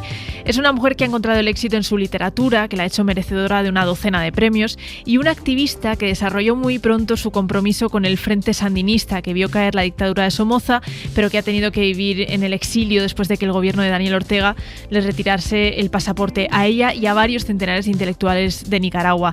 Os dejamos con su entrevista con Mara Torres.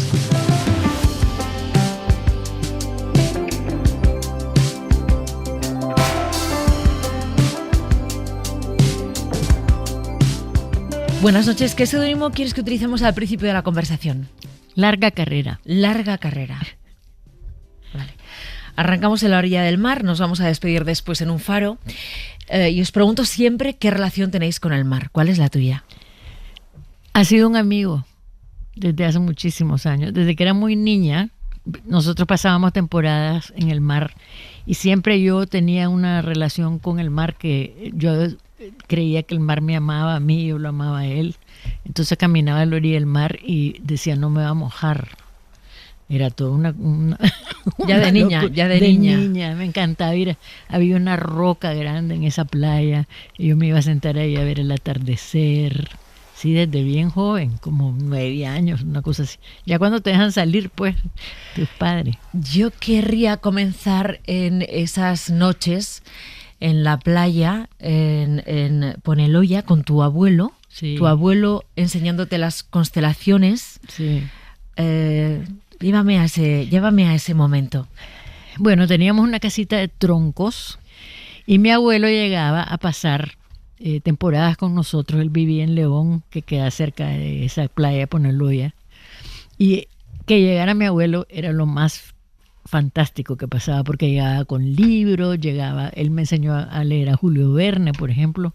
Me introdujo a Julio Verne, a Salgari. Y entonces nos acostábamos en la playa y él nos empezaba a enseñar las constelaciones, cómo se llamaban, las 7 cabritas, la Cruz del Sur, pero también Sagitario y todas las que tenían nombres como de mitos, y nos contaba los mitos. No escribías de pequeña, o sea, tú no escribías diario, por ejemplo, no escribías nada, hasta que ya no te lanzas a escribir primero poesía, luego novela, pero de pequeña no recuerdas escribir diarios. No, sí escribía, claro que escribía poesía, porque y además tenía un novio que aprendimos griego, me enseñó el alfabeto griego, y entonces yo escribía las letras del alfabeto griego, pero eran las letras del español, pero para que nadie leyera lo que yo ponía. Entonces, y escribí poemas, pero porque cuando se murió mi mamá me encontré una libreta que yo había hecho de poemas. Tus primeros poemas. Sí, y ya en el colegio quería ser parte de la academia literaria, tenía una academia literaria en el colegio. Pero yo lo que era una gran lectora. Realmente ahí fue donde creo que me vino todo el instinto, el deseo de escribir. Vamos a repasar tu trayectoria, sobre todo centrada en tu última novela, porque tiene mucho de tu vida. Aunque has dicho que es una novela, hay una parte política de Nicaragua que es real. Pero antes de eso quiero que me hables un momentito de cuando estuviste aquí siendo adolescente, pero muy adolescente, en un colegio interna en España, aquí en Madrid, porque igual ese recuerdo no es tan bueno, con una España oscura, una España gris.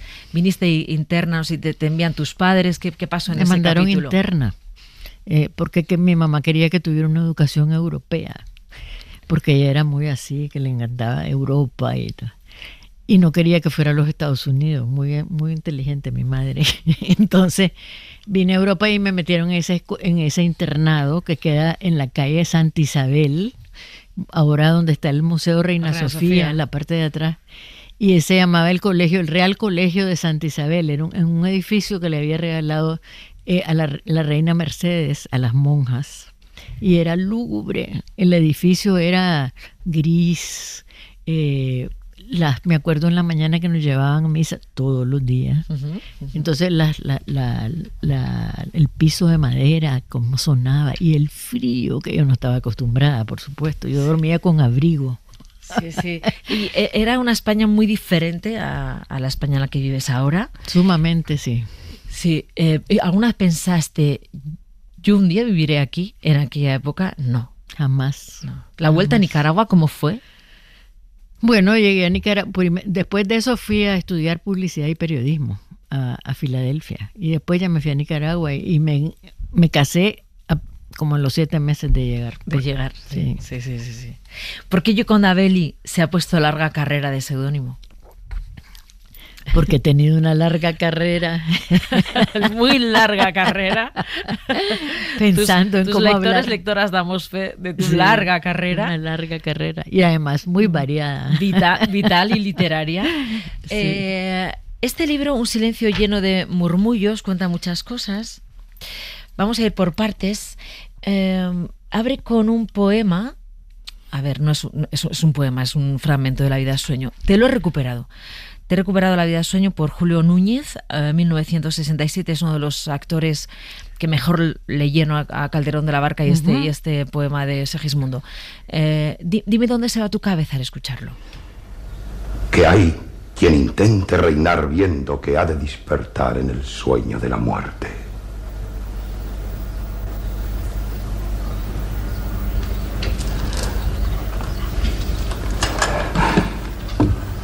Sueña el rico en sus riquezas, que más cuidados le ofrece. Sueña el pobre que padece su miseria y su pobreza.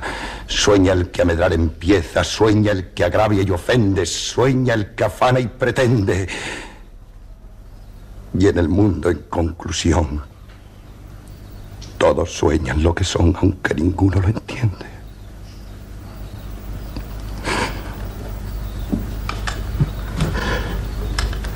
Yo sueño que estoy aquí de estas prisiones cargado, y soñé que en otro estado más lisonjero me vi. ¿Qué es la vida? Un frenesí. ¿Qué es la vida? Una ilusión, una sombra, una ficción. Y el mayor bien es pequeño. Que toda la vida es sueño y los sueños son. Yoconda Belli, ¿qué te hace abrir un silencio lleno de murmullos este fragmento de La vida sueño de Calderón de la Barca? Este monólogo tan importante. Tiene muchas lecturas para mí. Hay una parte que es lo de los gobernantes que sueñan con el poder y no se dan cuenta que va a ser efímero y que lo que hagan tiene que tener un sentido benéfico para el mundo, algo así, pues, porque si no... Pero sueñan con el poder, mucha gente, ¿no? Mucha gente sueña con la riqueza, con el poder, pero se pierden, pienso yo, de lo bello de los sueños. Entonces, ese poema lo puse porque estoy hablando también de un sueño, que es el sueño que fue la Revolución Sandinista. Y una de las motivaciones para escribir ese libro fue la necesidad que yo tenía de lidiar con dos cosas. Una era el sentimiento de culpa que tuve mucho tiempo por digamos el abandono, entre comillas, porque no las abandoné, pero pues el no estar presente tanto como debía haber estado o como sentía yo que debía estar con mis hijas. Y el otro es lo que le pasó a la revolución, o sea, una revolución donde yo vi morir a tanta gente, a tantos amigos, tanta gente que quería, y donde yo arriesgué mi vida también y pasé pues casi toda mi juventud luchando por eso, y de repente ese sueño que lo vi realizado, porque esa es la otra cosa. A pesar de todo lo que se destruyó, yo estuve en un momento en mi vida y vi que el sueño era posible. Entonces eso es una experiencia bien fuerte, ¿no? Sí, y por eso ese poema me llega. Sí. Cuando decías, tengo una larga carrera, y decías de muchas maneras, es verdad que está toda tu parte activista, guerrillera, revolucionaria contra la dictadura de Somoza, esto que estás diciendo, ¿no? Arriesgarlo todo cuando tienes 20 años por un sueño, por un sueño que acabe con una dictadura. O sea, no es un sueño particular, es un sueño por un bien común, teniendo dos niñas muy pequeñas. Justo terminábamos de conversar cuando contabas que acabas de casarte. Y luego está esa parte de la madre ausente, que puede extrapolarse a todas las madres, yo creo a todas las mujeres que no han pensado que ser madre es lo único en su vida. Exacto. Porque, según lo estamos leyendo, es verdad que tú dejaste a tus hijas, no sé si además el día que te vas con las niñas pequeñas era una noche de Navidad, con el árbol de Navidad, los regalos, tienes que dejar Nicaragua, ni siquiera tu marido lo sabía, te vas a Costa Rica, y entonces claro, ese abandono, ese dolor sale completamente reflejado en este libro. ¿Tú habías reflexionado mucho sobre eso, Yoconda? Sí, claro que he reflexionado porque lo he conversado mucho con mis hijas, ¿no? Porque pasaron un largo tiempo muy resentidas conmigo. Ellas son mujeres muy fuertes, ¿no? Y me resentían eso. Y entonces yo dije, tenemos que trabajar esto juntas, ¿no? Porque ustedes tienen que entender que yo las amaba profundamente y que esto era yo estaba pensando en el futuro, no en el presente. Yo estaba pensando en dejarles a ellas un mejor país, ¿no? Porque una de las motivaciones que me hicieron hacer todas esas cosas fue cuando yo tenía mucho miedo y estaba dudando si involucrarme o no. El compañero que me reclutó, que me convenció de entrar al Frente Sandinista, me dijo, tenés que hacerlo por tus hijas, porque si vos no lo haces, lo van a tener que hacer ellas. Sí, Eso pensé. Entonces, ese argumento me pareció a mí muy convincente. Y de ahí me agarré para hacerlo, ¿no? Y además también porque he sido una mujer feminista. Yo muy joven viví ese movimiento en los 70s y estaba convencida que la vida no iba a ser nada más una vida de mujer tradicional. Yo no quería eso. Entonces yo quería tener una vida que tuviera sentido. Cuando estuviste en el frente, tus compañeros, porque eso también sale mucho en el libro y lo has dicho muchas veces, era llamativo, ¿no? Porque los hombres nos trataban a las mujeres de igual a igual, teniendo un objetivo común. Los dos, hombres y mujeres, estabais ahí arriesgando vuestra vida, arriesgando la seguridad de vuestras familias, la vuestra propia. O sea, no estamos hablando de ninguna broma, estamos hablando de algo muy, muy serio, que es combatir una dictadura. Pero no os veían igual los compañeros a las mujeres, ¿no? Nos veían bastante igual antes del triunfo de la revolución. Fue interesante, y eso le pasó. Yo he leído mucho sobre las argelinas, por ejemplo. Creo que les ha pasado a muchas mujeres que durante el periodo de lucha te necesitan. Sos útil, ¿no? Y además éramos sumamente inteligentes. Y hacíamos cosas y llevábamos una radio, escribíamos. Entonces nos trataban bastante bien. Claro, cuando se toma el poder, solo hay una mujer en el gabinete, y ahí empieza la debacle a que nos empiecen a poner solo en puestos intermedios, a vernos conflictivas. Ese era el mote que te ponían cuando eras crítica, y después también nosotros hicimos una pequeña rebelión por los hijos, porque al principio de la revolución había que trabajar sábados, domingos, y nos llamaban a cualquier hora. Entonces un día nos juntamos un grupo y les dijimos: no podemos hacer esto, porque nosotros les dijimos a nuestros hijos que cuando triunfara la revolución íbamos a estar con ellos, y de repente triunfa la revolución y estamos menos con ellos que antes. Entonces nos tuvieron que dar la razón. Esa batalla la ganasteis. Sí, la ganamos. La verdad es que es un caso muy paradigmático el de Nicaragua. Sí. O sea, una revolución que triunfa, y cuando llega al poder Ortega, uno de los revolucionarios, de repente legisla y gobierna de una manera que es criticada y denunciada por organizaciones internacionales, por Naciones Unidas, por Amnistía Internacional, por vulnerar sistemáticamente los derechos humanos. Era lo que menos os podíais imaginar que podría pasar. De ahí hablas de los sueños rotos, ¿no? Fíjate que nosotros ya sabíamos que podía pasar. O sea, nosotros, te digo, la gente que estuvo y que lo conocía. Porque empezó en el 90, empezó cuando perdimos las elecciones de 1990, el Frente pierde las elecciones, y en ese momento se da una situación dentro del sandinismo de cuestionamientos, y Ortega se atrinchera. Y ahí empieza su transformación. Él quiere volver al poder desesperadamente, y empieza a hacer concesiones, y ahí empezamos a salirnos nosotros, o él expulsaba también.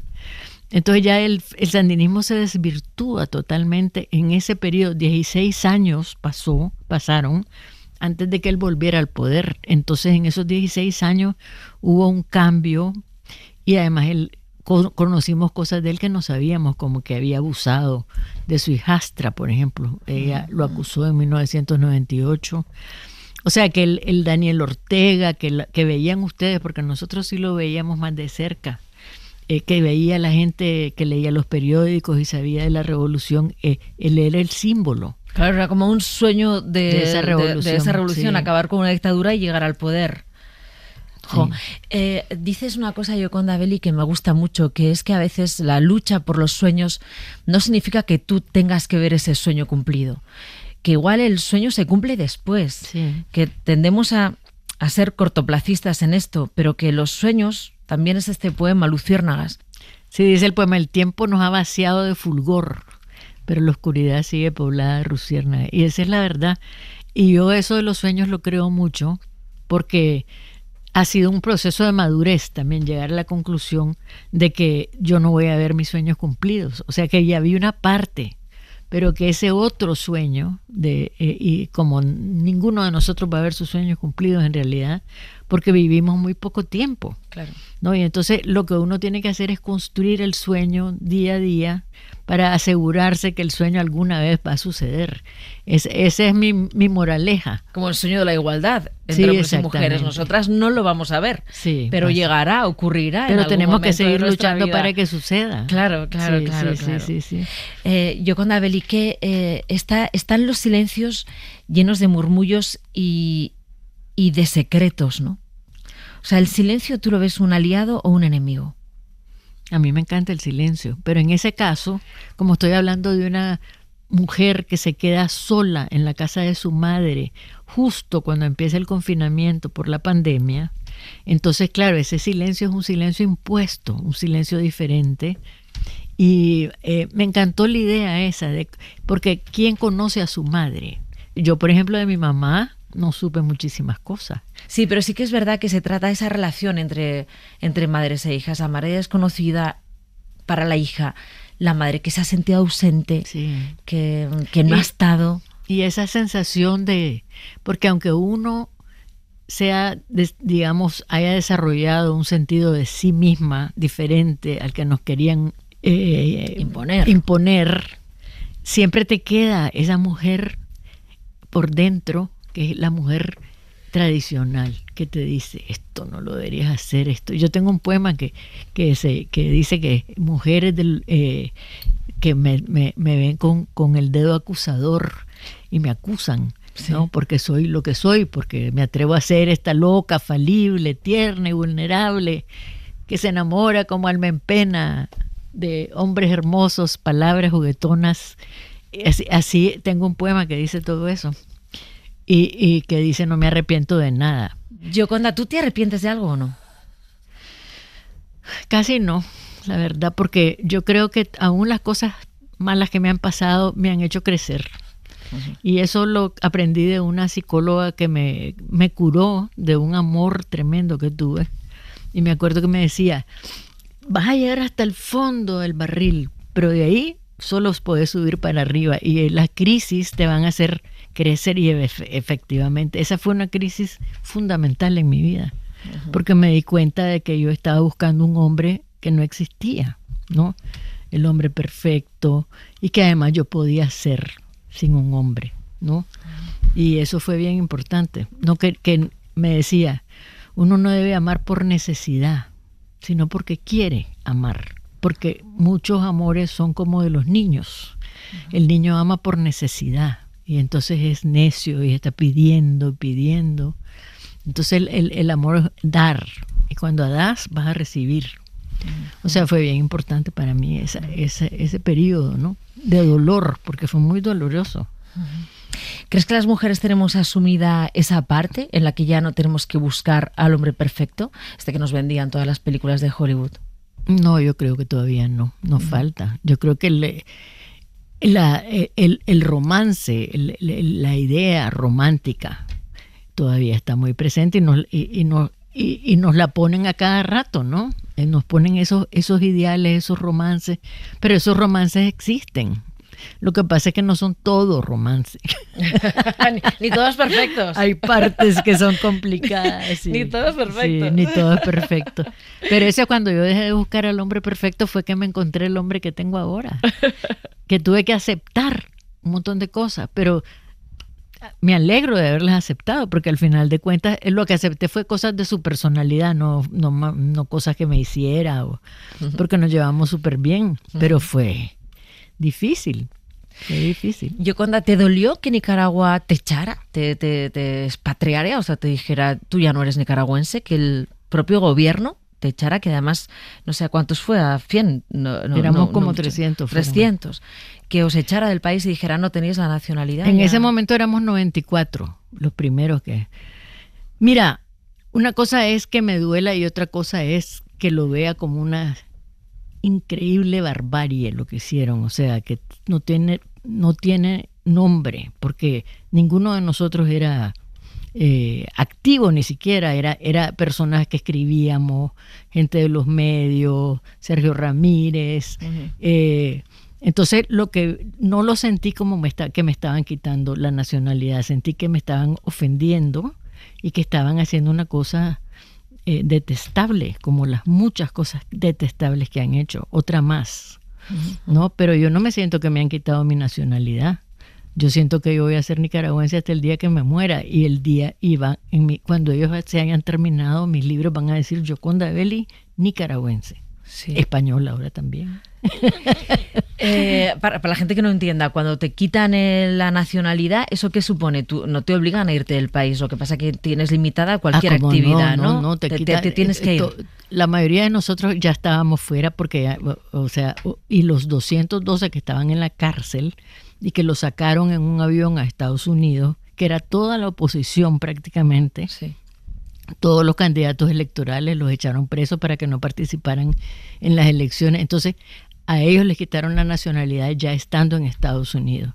Lo que pasa es que te quedas sin pasaporte, te quedas sin poderte mover a ninguna parte, te quedas sin identidad. O sea, en términos prácticos es durísimo, porque nos quitaron la pensión de jubilación, que para muchos que ya eran mayores era su manera, su sobrevivencia, ¿no?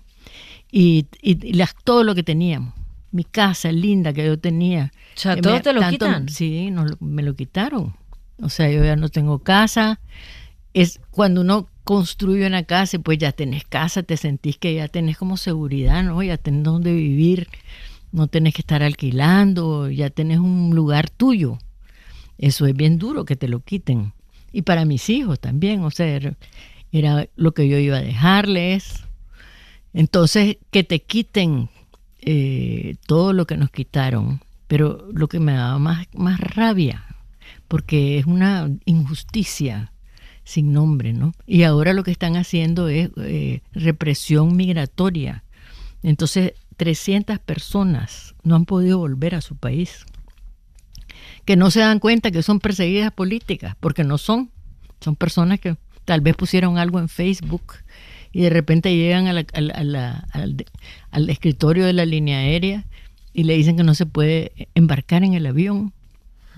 Te das cuenta vos, de repente saliste de tu casa creyendo que ibas a regresar y no puedes regresar por nada. O sea, es terrible. Es tremendo. Una crueldad, ese gobierno lo que ha demostrado es una crueldad. Sí. Espantoso. Y por eso yo quería también contarlo de la rebelión de 2018.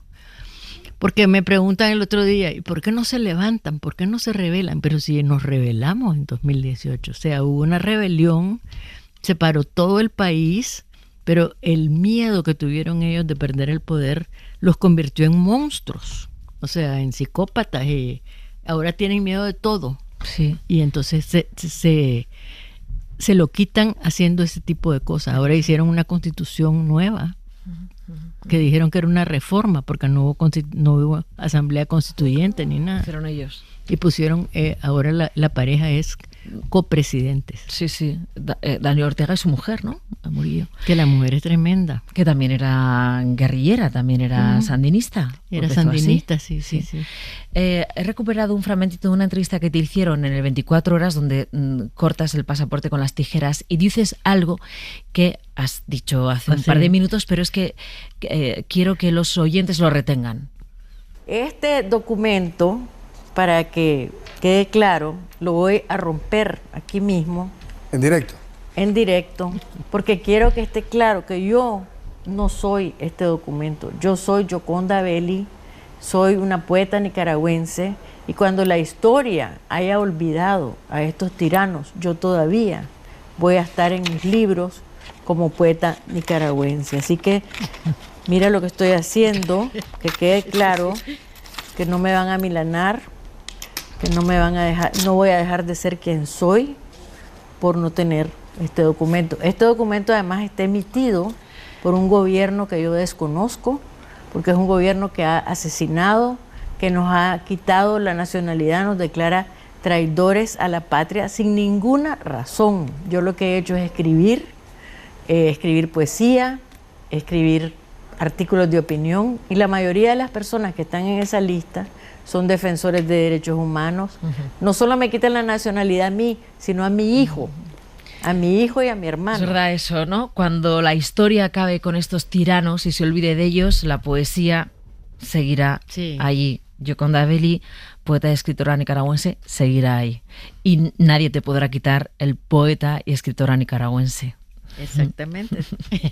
Bueno, vamos a un faro. Gioconda Belli, me gustaría que me dijeras con quién te gustaría encontrarte o reencontrarte y qué canción que sea importante para ti te gustaría que sonara, y así nos despedimos.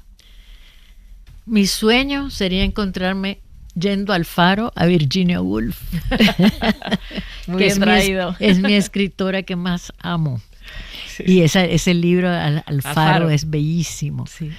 Y la canción que me gustaría ir es una que se llama de Louis Armstrong, que se llama What a Wonderful World, que me encanta también.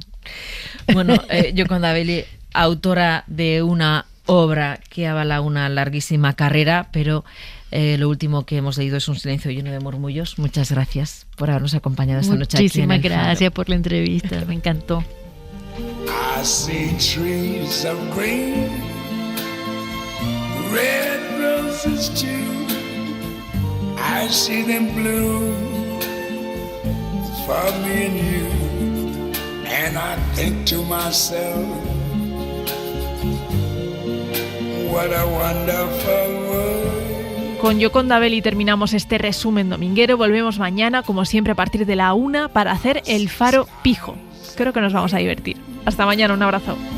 Clouds of white, the bright blessed day, the dark sacred night, and I think to myself,